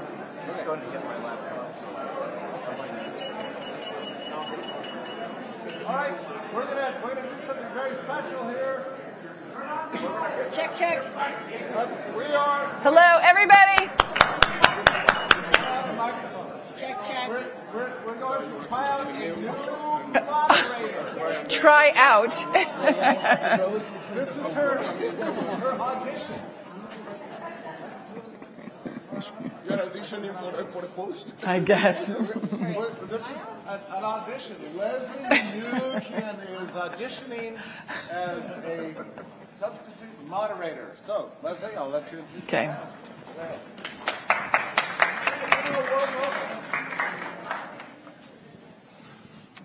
I think we should start out with shoes, Ryan. Uh-oh. Oh, gosh. I have leopard skin. He's got on some, I don't know what they are. nice as well. So we go from the nicest ones to the ugliest ones. I'd go barefoot. Yeah, well, we'll talk about that. So you will know from yesterday that I have a history in finance. I also made a documentary film, and then I founded Health Freedom Defense Fund. But before I did the final two, I actually became a homeopath. So I had all sorts of health issues subsequent to a bunch of vaccines that I received when I was 28 years old and had just graduated from business school before I went to go and start work in New York on Wall Street. And it's taken me over 30 years to regain my health, or to at least get back to a semblance of health. It's been very, very difficult. And I was living in London and getting sicker and sicker, not understanding what was wrong with me, kept going to the doctor, and my Harley Street doctor, which is, you know, a very, very main street, kind of very, it's like going to a Park Avenue doctor in New York, said to me, I know you're sick, you know you're sick, I can't help you, mainstream medicine can't help you, you need to go and see an acupuncturist or a homeopath. And people probably don't know this, but there are homeopathic hospitals still in Britain. Mm-hmm. And in this country, there were about, 100 homeopathic hospitals at the turn of the 20th century. And most people don't know the history at all of health, medicine, well-being in this country. It's far more complex and diverse than what we have today. And I would even argue that what we have today is not about health at all. It's about sick care. But anyway, so I became a homeopath because I went and saw a homeopath, and it was life-changing. It resonated so very deeply with me. And so what I really want to do with this panel is explore what's happened to get us to where we are today. We've heard in the last panel, or the panel this morning, that some families can pay $50,000 a year to keep their insurance. What is the purpose of this? But actually, I forgot. Sorry, Jeffrey. Why don't you introduce yourselves? Sure. Dr. Ryan Cole. Thank you. So I'm a senior fellow with the Independent Medical Alliance, board-certified Mayo Clinic-trained pathologist, and medical freedom fighter. I'm Sarah Thompson. I practice and teach homeopathy in classical tradition. I'm based in Maine, but I work all over the country and all over the world. And what I am excited about, in addition to what we're talking about here with health and medicine, is the language of health and medicine and the narrative of health and medicine. And so when I have the mic, I'm going to talk about words a little bit before I even talk about homeopathy. Sure. And I am Joe Varon. I'm the President and Chief Medical Officer of the Independent Medical Alliance. And I'm the classic example of somebody that would think that everybody in this room was crazy. and now I am 100% with the program. And, it's been a transition. For all of us, it's been a transition. For me, I'm almost like you, about 11 years ago, I had a stroke. And the day after the stroke, the social worker comes to my room in the ICU and says, Dr. Varon, I have great news for you. You can go on disability. I said, that's great news. Because I wasn't able to walk. I mean, I lost my walk. So I said, hell no, I'm going to try whatever I have to try in order to get myself better. So I never used a wheelchair. 6 weeks later, I was already scuba diving in Bali. And I tried acupuncture, just like you. I mean, I went and started to look at things. And even though I have been one of those people that always is thinking outside the box, I was pretty much with the program. I mean, I was very inclined to listen to the biology and stuff like that. So when you start getting confronted with things that you cannot explain, when I was talking, for example, my daughter, who's the acupuncturist, and she says, no, that is the meridians and the yin and the yang. Is like, I don't speak that language. But it is amazing how the last 5 years, we're becoming all very good at learning, at being part of this, and at collaborating. That's one of the most important things. We are now collaborating. We are not God. We cannot take care of a patient all by ourselves. Now we're doing this in a team approach. At least in my practice, we have Western medicine and Eastern medicine. We combine them. My daughter does I call it the hocus pocus part, and I do the other, part. But in all honesty, I mean, it works. You see our vaccine injured patients, they come to us. I give them all our beautiful things that we have developed through the IMA and things like that. And then I said, well, why don't you just do your thing? And between both of us, these people get great outcomes. So I don't know why America has not opened their eyes. These are therapeutic interventions that have been going on for thousands of years. They work. Well, and that's a great point. And Sarah brings up the point of changing the lexicon. So the panel is alternative healthcare. Well, like Brett said last night, we need to go on the offense, and part of that is with the lexicon. So, like Joe mentioned, we have traditional healthcare, but why do we call this alternative when modern medicine's only been around for about 100 years, based on the whole Rockefeller system, et cetera? What we're practicing and doing and teaching is innovative healthcare, not alternative. Mm-hmm. And this whole construct, majority of your physicians think MD means minor deity. But they tend to be intellectual troglodytes that are stuck in a paradigm taught to them by algorithms and systems rather than being critical thinkers. The first death in COVID was actually critical thinking. And so this is where we need to reframe what health is. But what Leslie did, what Joe did, is what each and every one of you need to do. And all of us, if we're going to reclaim our liberty, our freedom, our health, our wellness, is we don't need to put our trust in the system. And, many of you heard me joke time and again, the best doctor you'll ever meet is in this room right now. And I don't say that out of arrogance. I say it because you are the best doctor you will ever meet. Yeah. Nobody knows your body, your needs, what you can do better than you do. And so doctor in Latin means teacher, not authority. And so if you have a good physician, he or she should be teaching you so that you can take charge of your own health, optimize the things that you need to do on a daily basis to be your own best doctor. And so can I just... I think for the benefit of everybody in the room, it would be really helpful, Sarah, if you would talk a little bit about homeopathy, how it came to be, the development of the American Institute of Homeopathy, the AMA, 3 years later, just to give us a little bit of context as we unpack this. Well, there's something I want to say before I do that, which is, I don't know where Jeffrey is now. There he is. So the first thing to think about is, when we're looking at the question of health, what we're doing right now, is part of it. And last night at dinner, we sang Happy Birthday to Cooper, who I've now called out. It's Cooper's birthday week. And so to lead us off in what becomes the atonal birthday dirge, Jeffrey intoned us into the key. And so I think what we do up here is that Jeffrey and now Leslie intone us into the key of inquiry, the key of dialogue, the key of collaboration, the key of debate, the key of curiosity. And then we have a jam session. And then we have more jam sessions. And so first, I want to thank Jeffrey for putting us on the stage and throwing on the jam and being our band leader. And then this takes me into the metaphor of music. And the root tone for the song Happy Birthday is a little low for me, so I sing in a close harmony. But when I play the banjo, clawhammer banjo, it has a drone. And on the most of the downbeats, you play this drone, this one note that is that gritty undertone beneath that high, lonesome sound. And when we are looking at what is the undertone, what is the drone of our conversation about healing, our conversation about medicine, we have to start with what is it we are trying to do with medicine.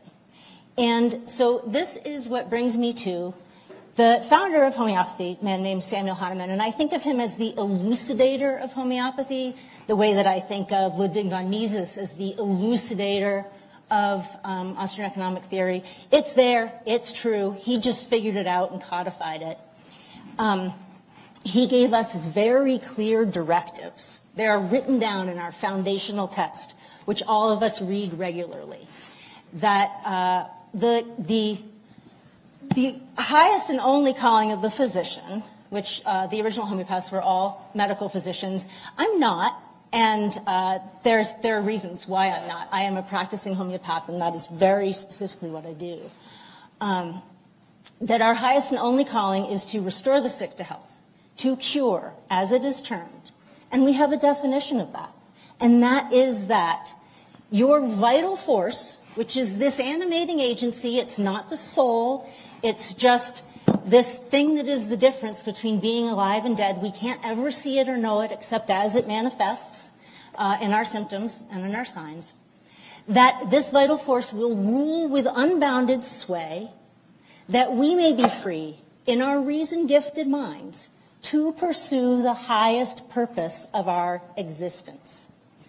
That is the job of the physician, according to the founder of homeopathy. So based on that, the first thing to think about is this drone line of what are we trying to do with our clients and with our patients? The highest purpose of existence. This is not number go up, number go down. And so in homeopathy itself, there's 4 basic principles. We won't get deep into the weeds with that, but the one I'm going to touch on, because it's the one that's on any of your minds right now, is the law of the minimum dose. Individuality, you get. Totality, you get. Similarity even makes sense, right? The thing that can make us sick can make us well. But what is this law of the minimum dose? And in homeopathy, we introduce the stronger similar disease. The stronger similar disease in homeopathy, I was listening to Walter Kern, I was listening to Deborah Sheldon's beautiful comment that if we're winning, it's because we have the best stories. In homeopathy, the remedial agent introduces a narrative to the vital force that shows it what could happen if it doesn't get its act together. And it speaks that language at the level of the vital force. Why do we use a minimum dose? Let me describe through metaphor and analogy why and what a maximum dose would look like. Because homeopathy is not a practice of medicine. It is a way of understanding the world, understanding our symptoms, understanding our experiences, understanding our cultural phenomena. The COVID tyranny is an example of a crude homeopathic dose of the stronger similar disease, the fast forward to what could happen if the disease that was brewing under the surface in our culture didn't get addressed and cured. That dose is poison.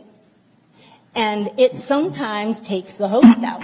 Chemo is homeopathic to cancer, but it's poison. The vital force is in this room. It responded to that remedy, the COVID tyranny, and it brought on the juice to say, this is not where we want to go, guys. let's throw this thing off.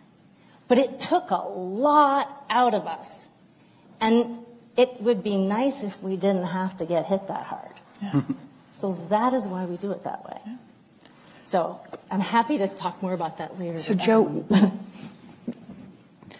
this is an example of how systems, structures have led us astray, right? What was it that happened for you to wake you up and help you to understand what was going on so that you could start a different path? So the Great Awakening came very simple, and that's when I started to see that what we were doing was working, and what everybody else was doing out there wasn't working. When my little hospital in Houston had a mortality rate of 4%, and the rest of the country had, between 25 and 40% during COVID, I said, we're doing the right thing, even though everybody's throwing stone at us, sending us to the Texas Medical Board to go and say hi to them, and, that kind of stuff. That's it. I said, wait, this works. Using repurposed drugs works. Using homeopathy, using acupuncture. These things work. The biggest concern that I have, especially as it pertains to homeopathy and some of these, I'm going to call it alternative, but we already discussed that it's not, or holistic, is that there are a bunch of charlatans out there. And how do you determine who's good? For example, at the IMA, we have one of the things that we're doing is we are creating this trusted network of healthcare providers. People that you trust. Not somebody that's going to come in and going to put 3 needles on you and tell you, oh, you're going to be fine. I mean, we want people that truly have that. But how do you do it on a, like in a large scale? That's what we need to do. We need to find people that truly are committed to what we are committed to. Because each one of the people sitting here, we have a vocation for what we're doing. We're not in for the money. That I can tell you for facts. If not, it's a much different story. But you see most of our colleagues, even some of the colleagues that have done a lot of good work during the pandemic, now they're so commercialized. They come up with the little vitamins package deals, stuff like that, because they're seeing the income. And I'm not saying don't make money, please, by all means. But we're dealing with health. We're dealing with humans. We're dealing with a way in which we all have to collaborate. And the areas that I see specifically challenging is how do you know who to trust? And that's where we need to work together. Well, I want to touch on one thing about that is I would so much rather know where my doctor's money is coming from than to not know. Because there are a lot of charlatans in the medical world, and we have no way of vetting that. You see, I think about people, they see this MD, and then I've heard Joe speak to this horrifying phenomenon of the brain death and when they harvest organs, that you are going into a surgery with a total stranger. You will be at their complete mercy. You know nothing about this person. And I think this kind of networking, to me, it all comes down to we really do have to create these networks of trust. Person to person, most of my business comes from referral. And I think that's really how we do it, because any effort to create a credentialized authority inevitably gets us to the same place. We can have, the IMA, we can team up and give it a name and call it that, but then you're not just putting your stamp of approval on people. We still, I would love to be able to get deep dives on any practitioner, anytime, to be able to say, I'm interested in working with this person. Are there any of their former patients willing to talk to me? Well, don't go to Google reviews because they'll attack all of us. Or if not, go like, I don't know if you guys saw the post of Mary Bowden this week, that she says, oh, I want to thank the Houston Chronicle for referring so many patients to me. She says, after the hit job that they had on me last week, who referred you? The Houston Chronicle. You bring up a great point, Sarah. And okay, so I made the joke about MD meaning minor deity to a lot of physicians, but it should mean make a difference. And if your doctor doesn't care, fire your doctor. And like I said, you're your own best doctor, so you're the ones who should care. And what if I told you that the majority of medical science, medical research for the last 100, 150 years is all wrong? What if Brett found out about the Jackson Laboratory mice and the bottleneck of the genetics and all the studies, and mice lie and monkeys deceive, and so we have so many studies based on these animal models. But what if all the great discoveries in medicine were actually mostly accidental? What if all the great discoveries in history were an apple falling on somebody's head? Because that's really how things happen. It's not like, we need the double-blinded, placebo-controlled gold standard trial, and that's the only way that we get science, the science, I am the science. But we don't get it that way.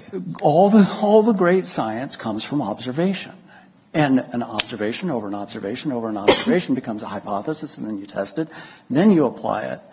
And what if I told you that we live in a toxic environment? Would you believe me? Yeah, you would think chemicals. And you think, oh, we're all, biochemical, mechanical beings. No, what if we're light beings, electromagnetic beings, and wave beings? How many people today went outside and put their feet in the bare grass and balanced the electrical charge of the cells in your body? Probably very few of us. Okay, good, some did. What if we live in a toxic environment of light that's unnatural, that makes us obese, destroys our blood pressure, destroys our blood sugar? What if we live in an environment where our food is all poisoned by a chemical called glyphosate Roundup that's actually patented in 2010 by Monsanto as an antibiotic that kills the good bacteria in your gut? What if we are living in an environment where everything that we've studied was done under blue light, which is not natural and is toxic? All the animal studies, all the lab studies, those were all done where the cells were getting the wrong input. So what if all of medicine is actually pretty wrong? And what if she's right that the minimal safe dose or the minimal necessary dose is probably the right way to do it, because it has nothing to do with the studies that have been done, because they've mostly been done incorrectly. So I guess what I'm saying is question the paradigm. Question everything. So basically we're in a situation where trust is a major issue. All of our institutions have been corrupted. Burn it down. The license, all the MDs, everybody, they're licensed, right? 40,000 patients are injured every single day in American hospitals. Yeah, every single day. Third leading cause of death in America is the medical system. And in something like, there was a study done in some of the Carolina hospitals, 18% of hospital admissions ended up in a serious adverse event. 2.5% of those ended up in death. These were hospital errors. My point is, just being licensed doesn't matter. Well, this is happening by licensed credentials individuals. So what's the solution? But, we have been brainwashed that we need, well, not we, but, people think that, the doctor, he knows everything. And they forget. I don't know if you remember what Greeks used to say, "Kie iatros o pathos," who knows more about the disease than the one that has it. So I think that we are in an environment where everybody should question their doctors, because I have patients that come to me with data that I'm like, oh my gosh, and not Google data, people that truly dive into what's going on, especially some of the long haul patients. They're really well educated, and the system is failing them. The system is failing them. The system is an algorithm, and you are not a data point or a statistic. You're a human being. And once the medical profession, no matter what the practice is, if they don't see your humanity, then they don't see you in the way that the relationship, the oath, the process should occur. If they see the majority of drugs that are on the market are based on population statistics, you are not a population statistic. You are a human being. Well, I think it was Brett posed the question yesterday. How did we get here? And I'm going to go back 2,000 years because he did. So the Brownstone Institute, just very quickly, when I the first time I ever gave a presentation for Brownstone, I knew there was an event, that there was going to be some space on the stage, and I approached Jeffrey and I said, can I give this talk about the history of the AMA? And he said, sure, that particular event, I'll let any crazy person on the stage. He said, okay, up I got. And the talk that I gave, which I'll talk in a minute a little bit about what it was about, was based on the work of the person I consider the preeminent scholar of medical history, a man named Harris Coulter. And he died, I think, about 10 years ago. He was the pioneer. He wrote A Shot in the Dark with Barbara Loe Fisher. He was the first one. He wrote a book about vaccines and criminology, which I think is about to come back out. So he became very much persona non grata in the publishing world and definitely in the medical world. He was a huge advocate of homeopathy because he had studied the history of medicine. He wrote this 4-volume series. Books like this about the history of medicine, you can buy them from Brownstone, and I did not know when I approached Jeffrey to give that talk that they were just about to re-release those books. So you can buy them from Brownstone, and the copy that the volume they're selling is volume 3, is the one you can pick up out here. You can buy all of them online, which is the one that covers the period of the founding of the AMA in the United States, which was 1847. And a lot of people that kind of came to the realization that things had gone really off the rails during COVID started to look backwards and say, well, was this the establishment of HMOs? Was this the establishment of Medicare? Are we going back to the Flexner Report where all the medical schools that taught naturopathy, homeopathy, acupuncture were all shut down? No, we're going back in the U.S. to 1847. And because what happened was, the homeopaths who had had huge success in Europe treating these serious epidemics, cholera epidemics, I mean, they were losing no patients, 2% of patients, 3% of patients, and compared to the conventional medical doctors of the time, and then, compared to people who were doing nothing for treatment, their numbers were much better. So it wasn't just that they weren't interfering. They then came to the United States in this wave of German immigration, started practicing in the United States, and people said, oh, wow, my alternatives are mercury till my teeth fall out, or this medicine, which I don't, we have no testing for medicine, so it's all magic to me. This works and doesn't hurt me. People were flocking to the homeopaths, and actually the homeopaths were able to charge much more in consulting fees. My consulting fees are much less than a conventional medical doctor, but most people don't see that because they think their insurance is paying for it. The medical doctors in the materialist tradition felt very threatened by this.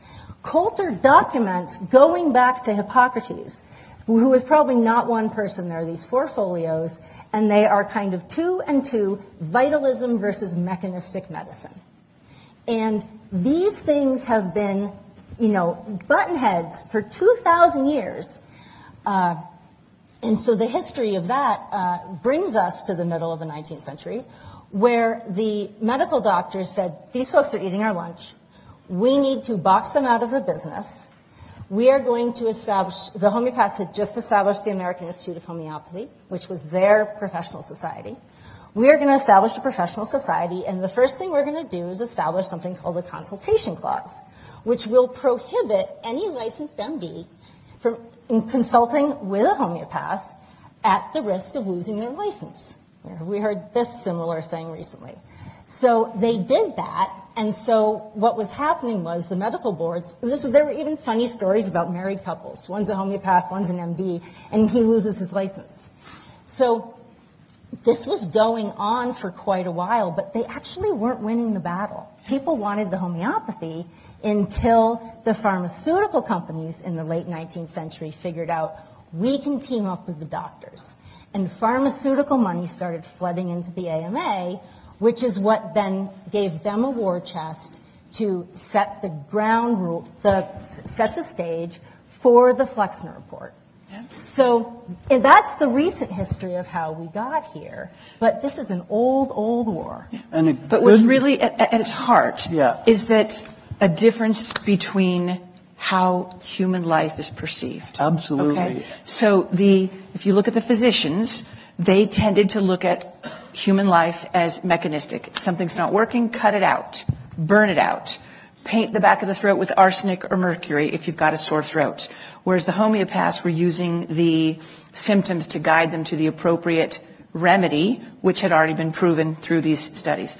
What do you guys, your physicians, how do you see modern medicine in this context? It's essentially a spiritual battle? Do you believe that we are just a bag of bones?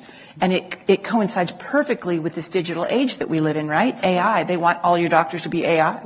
And then Borla will ensure compliance that we take our medication by chipping our pills. This is this craziness.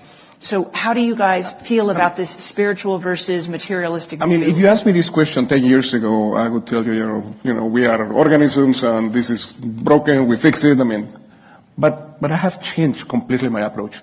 I have changed my approach of being a doctor that treats to a doctor that prevents. I mean, that's something that they don't teach you in medical school. Forget about yes, you tell somebody don't eat too much salt or whatever, which by the way is nonsense, but that's a different story. But I am now just truly pushing. I mean, I spend a lot of time with my patients. Before was basically a revolving door. Get them in, get them out. Just wait for them to get sick again. How do they say, a patient cured is a customer lost? I mean, I'm serious. This is what they teach you in medical school. And that's one of the reasons we have to change our thought process. Goldman Sachs wrote a report a couple of years ago, Is Cure a Sustainable Business Model? Mm-hmm. That was the title. But but I think that's, so right now, I see the patients as individuals, and I actually, having been through a major illness myself at some point in time, I put them in control of their own illness. It's like, if I could do it, you can do it. Don't give me this nonsense that I want a little wheelchair and stuff like that. Don't give me these things. You have to be aware everything about your illness. I have patients that come to me with 5 different drugs for diabetes. Not one of them has had a doctor that sits with them and says, you know how much sugar a tomato has? I mean, not one. It's ridiculous. And I think the system, here's the good news, the AMA only represents about 12% of Americans. Now I know they're irrelevant. So hopefully in a few years, the Independent Medical Alliance will represent the majority of physicians. That's the whole. But we do have this false construct that health and wellness come from a pill, a needle, or a bottle, and it doesn't. Health and wellness is a balance of mind, body, and spirit. And if those three are out of order, and community, and if those are out of balance, then health and wellness won't come. And, do we suffer from, an Ozempic deficiency disorder? No. Or a statin deficiency disorder or a cardiac bypass deficiency disorder? No, we don't. Do we suffer from a toxic light overload disorder or a proper light deficiency disorder? We do. Or sleep deficiency, which goes with light, or movement disorder because we don't move enough, or a proper food deficiency disorder? Yeah, we do. So the basic things of health and wellness to be your own best doctor don't come from the system. And it's a balancing of, I would say the number 1, 2, 3 best things you can do for your health is sunlight, sunlight, sunlight.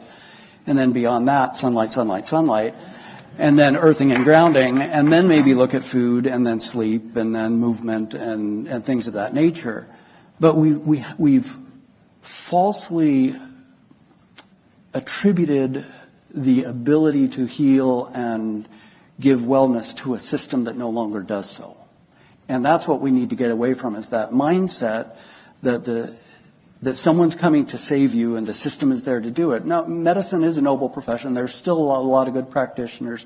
I don't want to say that all medicine is bad and all pharma is bad. It's not. Insulin saves my brother's life. He's type 1 diabetic. He wouldn't be alive today if it weren't for that. Thyroid replacement hormone for those like me, who've had their thyroid wiped out years ago by an autoimmune condition. There are a lot of good medicines that are useful and necessary, but don't look at medicine or a pill or a bottle or a needle to be your be-all and end-all, because it isn't. Because the majority of things that we can do for balance of the mind, mental wellness, leads to physical wellness, leads to spiritual wellness, leads to community wellness.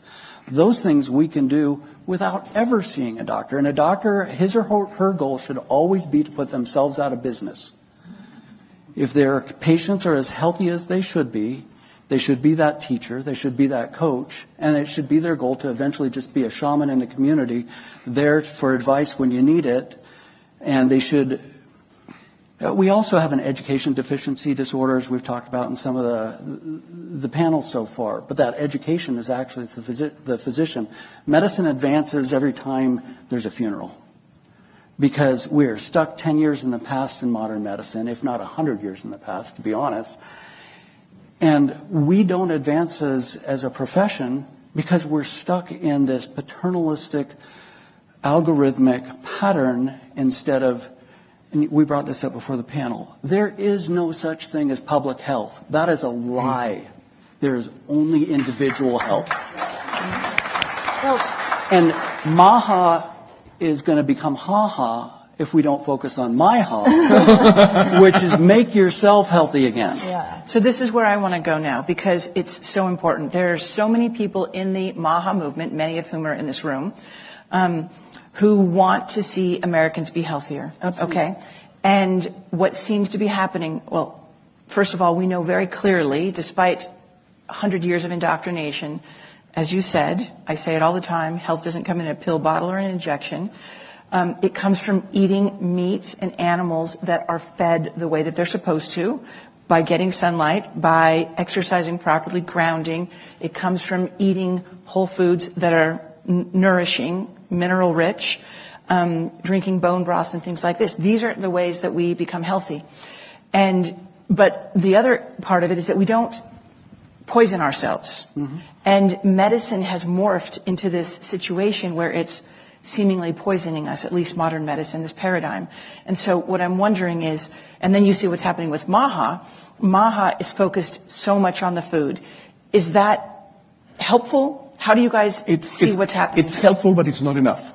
Amen. I mean, it's helpful, and I truly, I applaud the efforts of MAHA, but it's not enough. You cannot just say it's the foods, that's it. I mean, you said something very, very, that I tell my patients. Movement is medicine. Just moving, for God's sake. People don't walk. I take my car to go from here to the other thing. I mean, I'm the one supposed to be teaching people to it. We need to change this concept that, you go to the doctor just because he's going to fix you, give you that little pill thing. And if the one pill doesn't do the trick, you go again, and then he gives you 2 pills. And if that doesn't do the trick, you find a new doctor, and then he gives you 3 pills, but he cures you, quote unquote. I mean, nobody's curing you. You're going to be able to cure yourself. Patients need to be empowered, but they need to be responsible. They need to be part of this. And I think that's one of the things that you guys do in homeopathy. So let me just say, how are we going to get accurate information? Because you look at, cholesterol is one of the biggest lies ever told. Now it's high blood pressure. People, high blood pressure, this is the next thing that they're doing. All these blood pressure medicines are so dangerous, and all they do is once they achieve penetrate the market, then they just lower the threshold. So that they can get more. Yeah, normal cholesterol used to be 300 till they came up with a pill. Then they moved it down to 220. Now they're trying to move it down to 200 because they have a pill that can do it, but people with higher cholesterol live longer. Yes. Especially women. Same thing with high blood pressure. My point is, how does the public actually get accurate information? Because they're being deceived by the media, by the universities, by the journals, by all the medical publications. I read this week that ABC World News Tonight took in $15 million in 1 month in advertisements from the pharmaceutical industry in 1 month. Well, so the pharmaceutical industry, I think Kim used the phrase sales funnel to talk about the lead magnet in the schools with the psych eval. But the pharmaceutical industry is not a sales funnel. It's the sales funnel. It's the most successful sales funnel in the history of humanity. It starts before birth. You are indoctrinated at the moment of birth, if you're born in a hospital, that there's some kind of deficiency. You are so you're born, you're fallen, that's the fall. You're deficient in your medicine, but you can go to the doctor, and the word used to be synonymous, right? The doctor and the priest. You go to the doctor, you receive the sacrament. That's a level of, you're atoning. You're still not going to get out of it alive. If you continue to have symptoms we don't have a pill for, then those must be things you're supposed to live with. So this sales funnel is this phenomenal thing that is just so baked in. And, I would ask a question. It's too personal questions, so I'm not going to ask it. Just raise your hand, your head. Is like, if I ask people, how many people in this room take supplements or use adjuncts to their food and healing and all this stuff, that can still be a pop-a pill mentality. And I'm not saying that those things are necessarily bad. So our doctors are not psychopaths, but our medical system is psychopathic. And and people will come to me and I say, they're just coming to me because they want to escape a psychopathic medical system. They don't even know homeopathy. I don't care. Just get me out. But, you're sitting in this room. By this early afternoon, you're going to feel a little uncomfortable. You're going to be like, I'm kind of sleepy. I'm kind of off. What's going on? This is what's going on. And these are what's going on. And 5G, I'm sorry, but people have to understand all of this Wi-Fi stuff.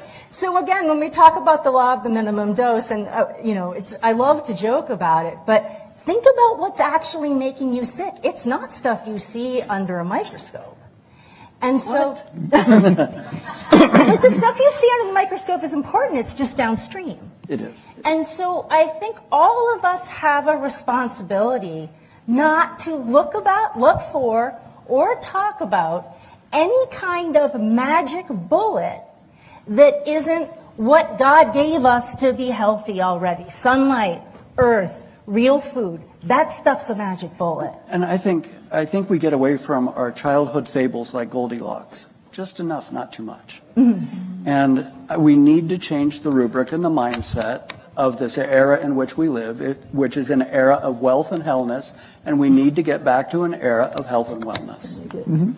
Thank you, everyone.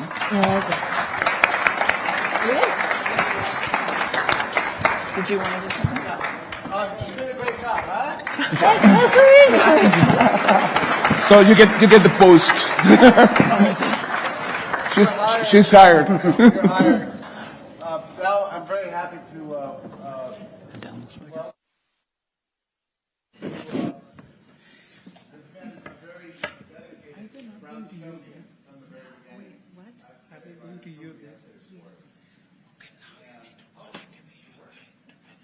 Jeffrey, I have to be over here. I'm sorry. So he's been very dedicated, Brother Brasconi.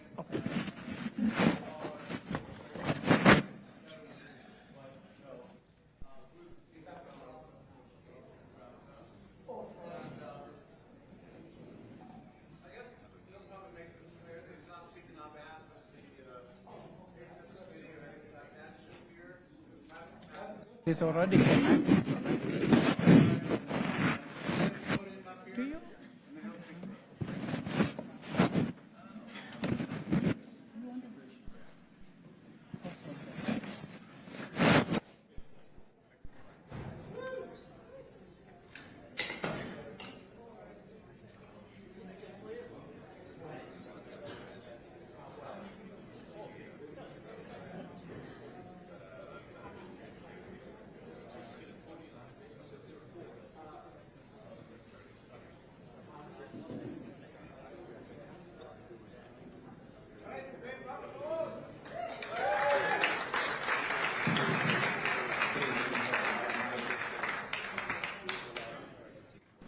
Forgive me, this was a little bit on short notice. I was supposed to be sitting down to a nice, pleasant chat with Jeffrey or someone else, and he decided on short notice that I should give a formal talk.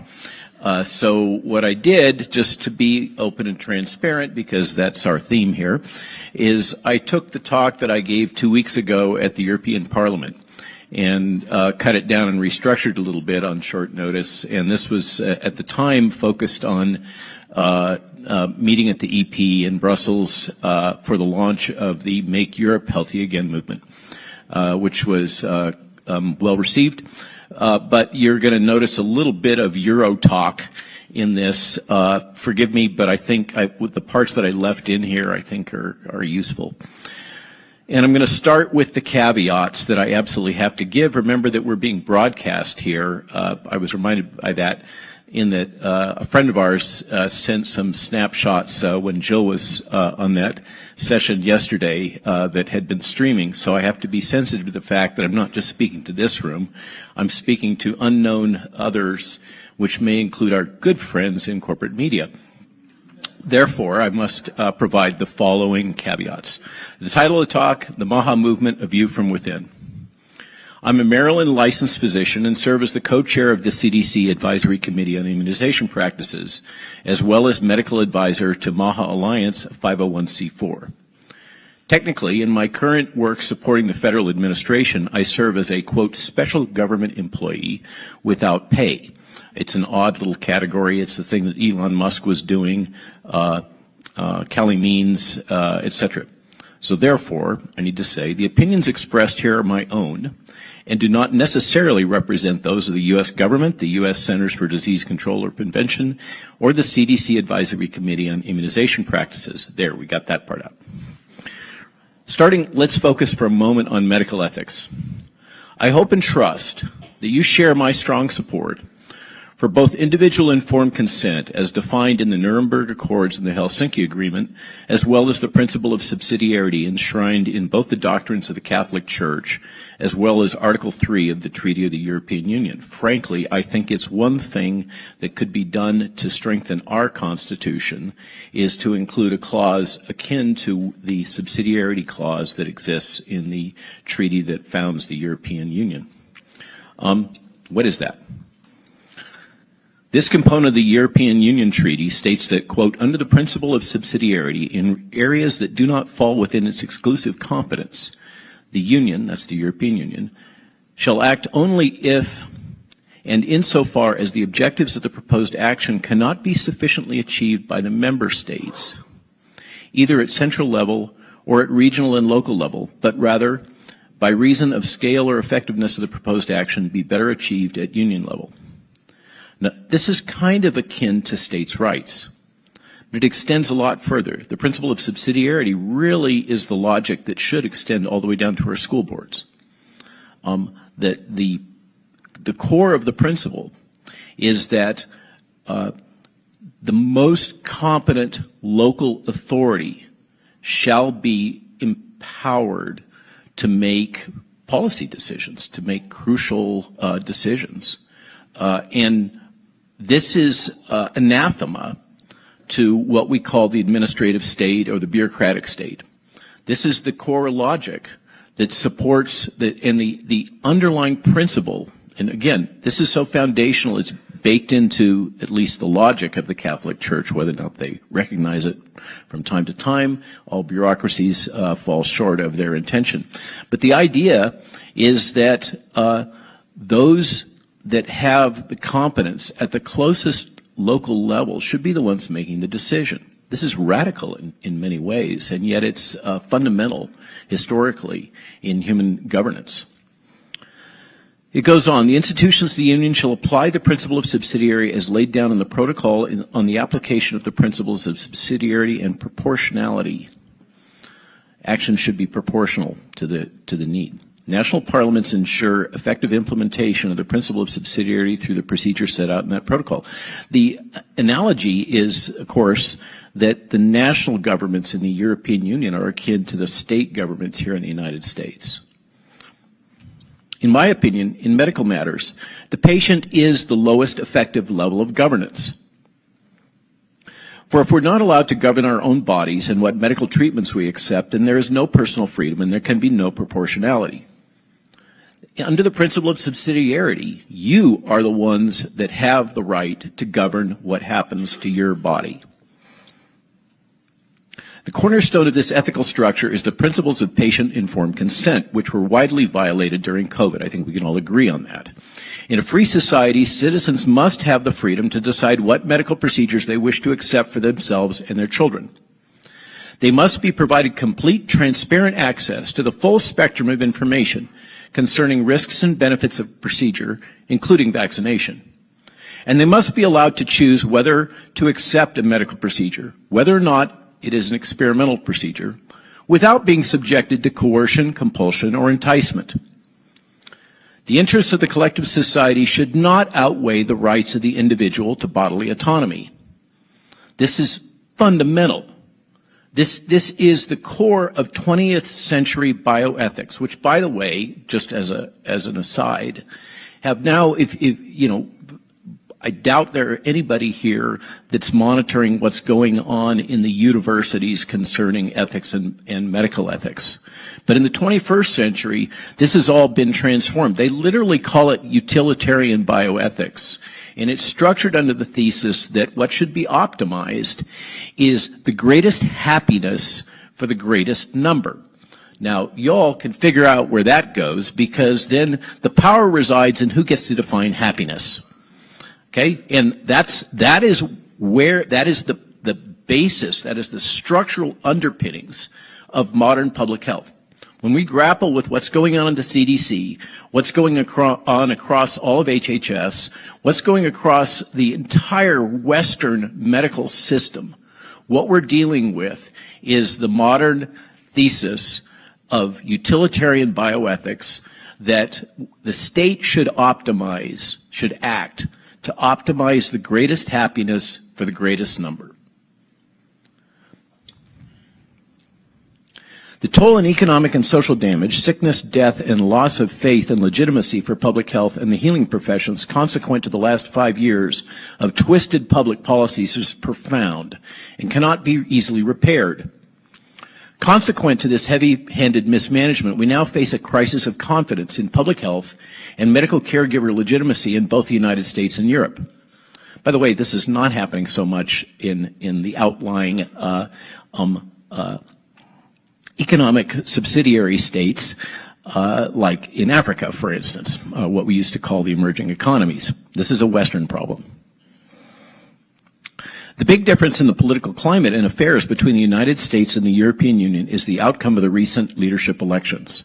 The Europeans have Ursula von der Leyen. If you're not tracking that, she heads the European Commission, which is all appointed. So you think things are bad here, it can be worse. Here in the United States, we have Donald Trump and his close ally, Robert F. Kennedy Jr. This talk that I'm giving you here today is a profoundly optimistic talk. We've heard a lot of forgive me, nattering nabobs of negativism talking about how this isn't being done and that isn't being done, and it's not being done fast enough, and God damn it, what's going on? I can tell you from without telling tales from my perch on the inside, this is incredibly complex. What we're dealing with right now is a hostile takeover of the federal government and particularly HHS, and they don't like it very much. And they are using every means in their power to resist it, okay? And that includes their reach over the information outlet of approved narratives that we call corporate media, which is where Brownstone comes in. Just to put a little bit of leavening here, you folks, your business, our business here, is to overthrow the false promoted narratives and substitute truth. That's it.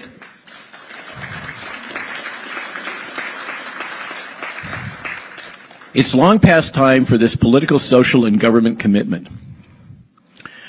President Trump and Senator Kennedy and Secretary, I make that Freudian slip all too often. Secretary Kennedy share a deep, long-standing commitment to the overall health of the citizens they serve, in particular to America's children. With all of the rhetoric and weaponized hate currently being deployed against both of these transformational leaders, because that's what they are, what is often overlooked is they are unified in their commitment to a better future for our children. We never hear that part of Donald Trump. Donald Trump cares about kids. He really does. Secretary Kennedy cares about children. It is one of the things that brings them together and creates a common bond and a common objective. As I was saying, it's a long past time for this political, social, and government commitment. As President Trump has often pointed out, data demonstrate that if nothing is done, America's children will live shorter, sicker lives than those of their parents. Now, if that's not a mic drop moment, I don't know what is. So let's talk about the Maha Commission. What's being done about this? You know, we were sitting here talking about, oh my God, so little is being done. It's so slow. Step back for a moment, okay? We're 9 months in, folks. What's going on? the Maha Commission. To understand and fix this situation, President Trump has launched an all-of-government response, in some ways similar to what he did for COVID with Operation Warp Speed. Nobody wants to hear that, okay? What happened, I disagree, as I think many of you do, with the work product of Operation Warp Speed. But in terms of getting the federal government to get off its butt and get something done and break through the silos, it was an amazing moment. That effort was transformational. And Trump is bringing that same skill set, that goddammit get it done momentum, to this transformational idea of promoting health instead of treating sickness that is at the foundation of the Maha movement. To understand and fix this situation, President Trump has launched an all-of-government response in some ways similar to what he was done with Operation Warp Speed and put Secretary Kennedy in charge of this new initiative called the Maha Commission. Now, the Maha Commission is not perfect. Being an all-of-government response, it integrates all government agencies. Each government agency has their own constituency. The USDA, just like the CDC promotes vaccines in the vaccine industry, the USDA promotes agriculture in the agriculture industry. And so a lot of us justifiably are frustrated that we're not seeing the movement that we want to see on, say, for instance, pesticides. But remember, this is politics, okay? This is sausage making. It's not perfect. It's DC. Get a clue. Again, I like to say, remember, how do you eat an elephant? One bite at a time. It's going to take a while. It's going to do step by step. I'm looking at Toby sitting here scowling and remembering that Code, he stood up and knocked it out of the park at the U.S. Senate the other day.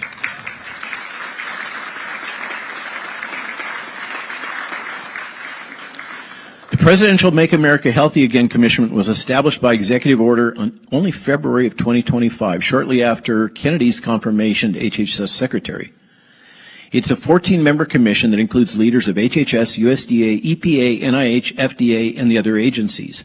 Bobby is chair of the commission, but he is not in charge of EPA, FDA, and all of these other agencies. He's in the position of basically facilitating consensus. The mission focuses on addressing the chronic childhood disease epidemic, specifically obesity, diabetes, autism, and mental health disorders, by identifying root causes like poor diet, environmental toxins, over-medicalization, and inactivity. There has never been such a candid and comprehensive response to a public health crisis in the entire history of the United States. Never. I mean, we are living through a historic moment. This is transformational. So far, the Commission has released 2 key reports. The first was essentially a threat assessment. The Make Our Children Healthy Again assessment was published in May of 2025. It's a 72-page analysis identifying a wide range of factors driving the decline in children's health, such as ultra-processed foods. You know, I just heard talk about where we're just focusing on foods. Thank you. I appreciate that you got that part of the message. That's only one part of a very broad initiative and agenda. Ultra-processed foods, chemical exposures, chronic stress, unnecessary medications, all specifically identified. It outlined 10 initial research initiatives and called for federal restructuring. That federal restructuring has hardly begun, and it's being blocked very actively left, right, and center by our good friends in the House and the Senate. The second was an action plan, the second report. September 2025, just barely happened. Make Our Children Healthy Again strategy was published. This is the action plan. It's a comprehensive plan of actions with over 120 initiatives, emphasizing executive actions to promote nutrition, reduce toxins, enhance transparency, and realign incentives. To guide the implementation of these actions, it's proposed to create a new agency within US HHS. I know none of us want another federal agency. Currently called the Administration for Healthy America, or AHA. That's the working title.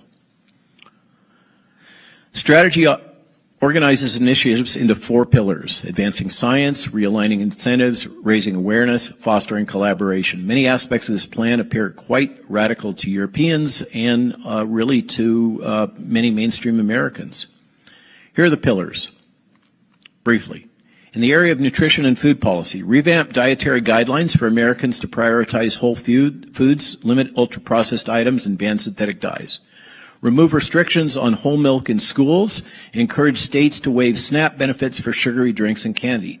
Check, check. Define label ultra-processed foods. Improve military and school meal standards. More fresh produce.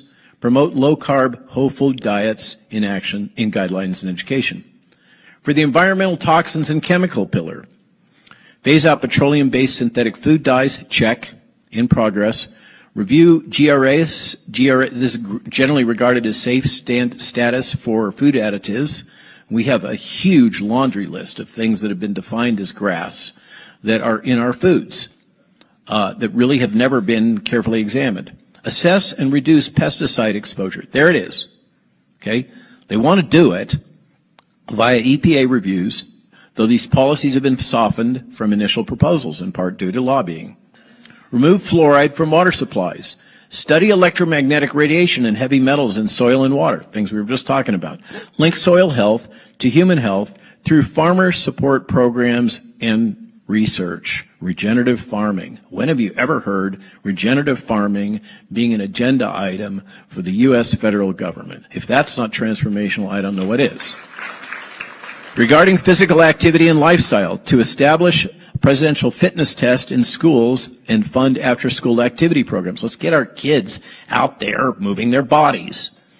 Partner with the President's Council on Sports, Fitness, and Nutrition to combat child inactivity. Integrate nutrition and lifestyle education into medical schools and public awareness campaigns. Boom. Okay? Everybody's been complaining. I know it. Anybody here who's got an MD knows it. When they went through, the amount of nutritional training they got was pretty much zed. Okay, that's going to get changed. Regarding medications and over-medicalization, it's a particular focus. Review over-prescription of SSRIs, antipsychotics, stimulants, and weight loss drugs for children. Ensure most favored nation drug pricing. Ban direct-to-consumer pharma ads. Now, the drug pricing is something that there's another way to look at this, and there's some dissension on that. Some people in the community think that actually we need higher drug prices to discourage people from taking all these drugs all the time. But this is the decision. You know, Trump, people hit me with this all the time. What's this deal with Pfizer? And I don't know what's going on in his brain. I don't know what his strategy is. I don't know whether there's some quid pro quo going on there. But what I do know is he's a business person. He's very focused on trying to bootstrap the economy to the extent that he can, and dropping drug prices is something that he seems to think is an important part of his overall agenda. So that's where that's coming from, I'm pretty sure. For the research, phase out animal testing of drugs and chemicals. If you follow Twitter and the headlines, that's a hot topic right now with Bobby. He's putting out all kinds of press and actions at FDA and otherwise. Full transparency on vaccine data. Boom. Reconstitute ACIP to eliminate conflicts of interest. Boom. I'm living it. And like I said, they don't like it very much. Regarding the research and transparency pillar, fund $50 million for autism and chronic disease research. Now, frankly, $50 million is a drop in the bucket. $50 million is small change in federal world. I just discouraged Bobby from dropping $1 billion on some manufacturing facilities for biowarfare countermeasures that we absolutely don't need. Okay, $50 million, I'm sorry, I'd like to see that a little more robust. Eliminate industry influence through ethics frameworks and transparency rules. Hold public hearings and roundtables evaluating federal programs for effectiveness. And the final pillar, institutional reforms. Create this administration for a healthy America to coordinate chronic disease efforts.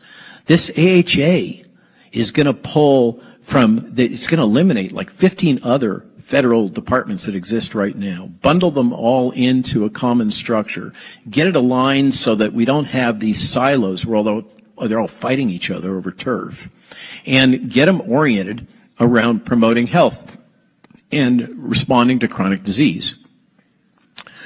Specific agenda. Fire and replace conflicted CDC and NIH officials and cut $500 million from the mRNA projects. They did that. Okay? Align 30-plus states with MAHA policies, prosecute misuse of public health funds. Has there been progress, or are these just words? Under Secretary Kennedy's leadership, HHS has already advanced special nutrition program waivers, dietary reforms, and ACIP reconstitution. And that's against huge headwinds. I mean, I can't tell you the challenges that the Secretary faces on a daily basis and his lead staff. He can't even staff up right now. The vast majority of his appointments are still pending. To date, the strategy emphasizes public sector, public-private partnerships, ergo with farmers and public engagement. However, there's been setbacks. Agriculture lobbies have influenced pesticide language, drawing criticisms from environmental groups and the general public, particularly with folks like us. Broader reforms face budget hurdles and congressional obstructionism. The broader long-term goals include reducing childhood obesity from 20% to under 10% by 2030, cutting chronic disease rates and reorienting the entire medical system from a focus on treating illness to promoting health, thereby saving trillions in healthcare costs through disease prevention. I'm going to take a minute. Okay, I'm going to cut out the whole section that talks about changes at the CDC and ACIP because I only have 3 minutes left. So let me just scan down. Oh, this is a key thing I want to mention. In this reorganization, the State Department is now assuming a greater role in global health policy. Major restructuring of the U.S. government health enterprise is in progress. Together with USAID, the CDC has traditionally led many aspects of U.S. international public health initiatives. Under President Trump, this is now changing. USAID has been decommissioned and the U.S. is withdrawing from the World Health Organization. The State Department will now be playing a much larger role in guiding U.S. international health policy. Under Secretary Rubio, Thomas Donano, acting as Undersecretary of State for Arms Control and International Security, will be assuming an active role in guiding international health security. This comes in the form of a new America First global health strategy based on 3 pillars, making Americans safer, stronger, and more prosperous. I'll just summarize briefly where this is going. The whole idea of working in coordination with large globalist organizations like the WHO, the UN, the World Economic Forum, and a whole swarm of NGOs is going out the door. Just like the policies with trade, whether you agree with them or not, the new logic is bilateral engagement. Okay, that means U.S. to that member state or that member state or that member state, and the goal is not to subsidize and impose on them solutions, but rather to enable and support them developing their own capacity, capabilities, and solutions. We've got to stop being, not only stop being the world's policeman, militarily and otherwise, we have to stop trying to be the world's public health doctor. Okay, we got to let local solutions, again, it comes back to the principle of subsidiarity. We have to, a benign, benevolent United States, which is what we are. I mean, we are good people. We are kind. We're considerate. We want to help advance the health of the world. We also want to protect our own health security, by the way, which seems reasonable. But we don't want to just cut things off. We want to enable local solutions to local problems. We don't need to build infrastructure and vaccines for Ross River virus. Let's let the Aussies develop it because they're the ones that got the problem. Okay, likewise that applies throughout Africa, et cetera, et cetera. There's these massive changes in CDC policy that I don't have time to review, but the core point there that you can't lose focus on, please, is Donald Trump sees restructuring the childhood vaccine schedule as a fundamental, non-negotiable position. For the likes of Toby, you've never seen this level of support in your entire life, okay?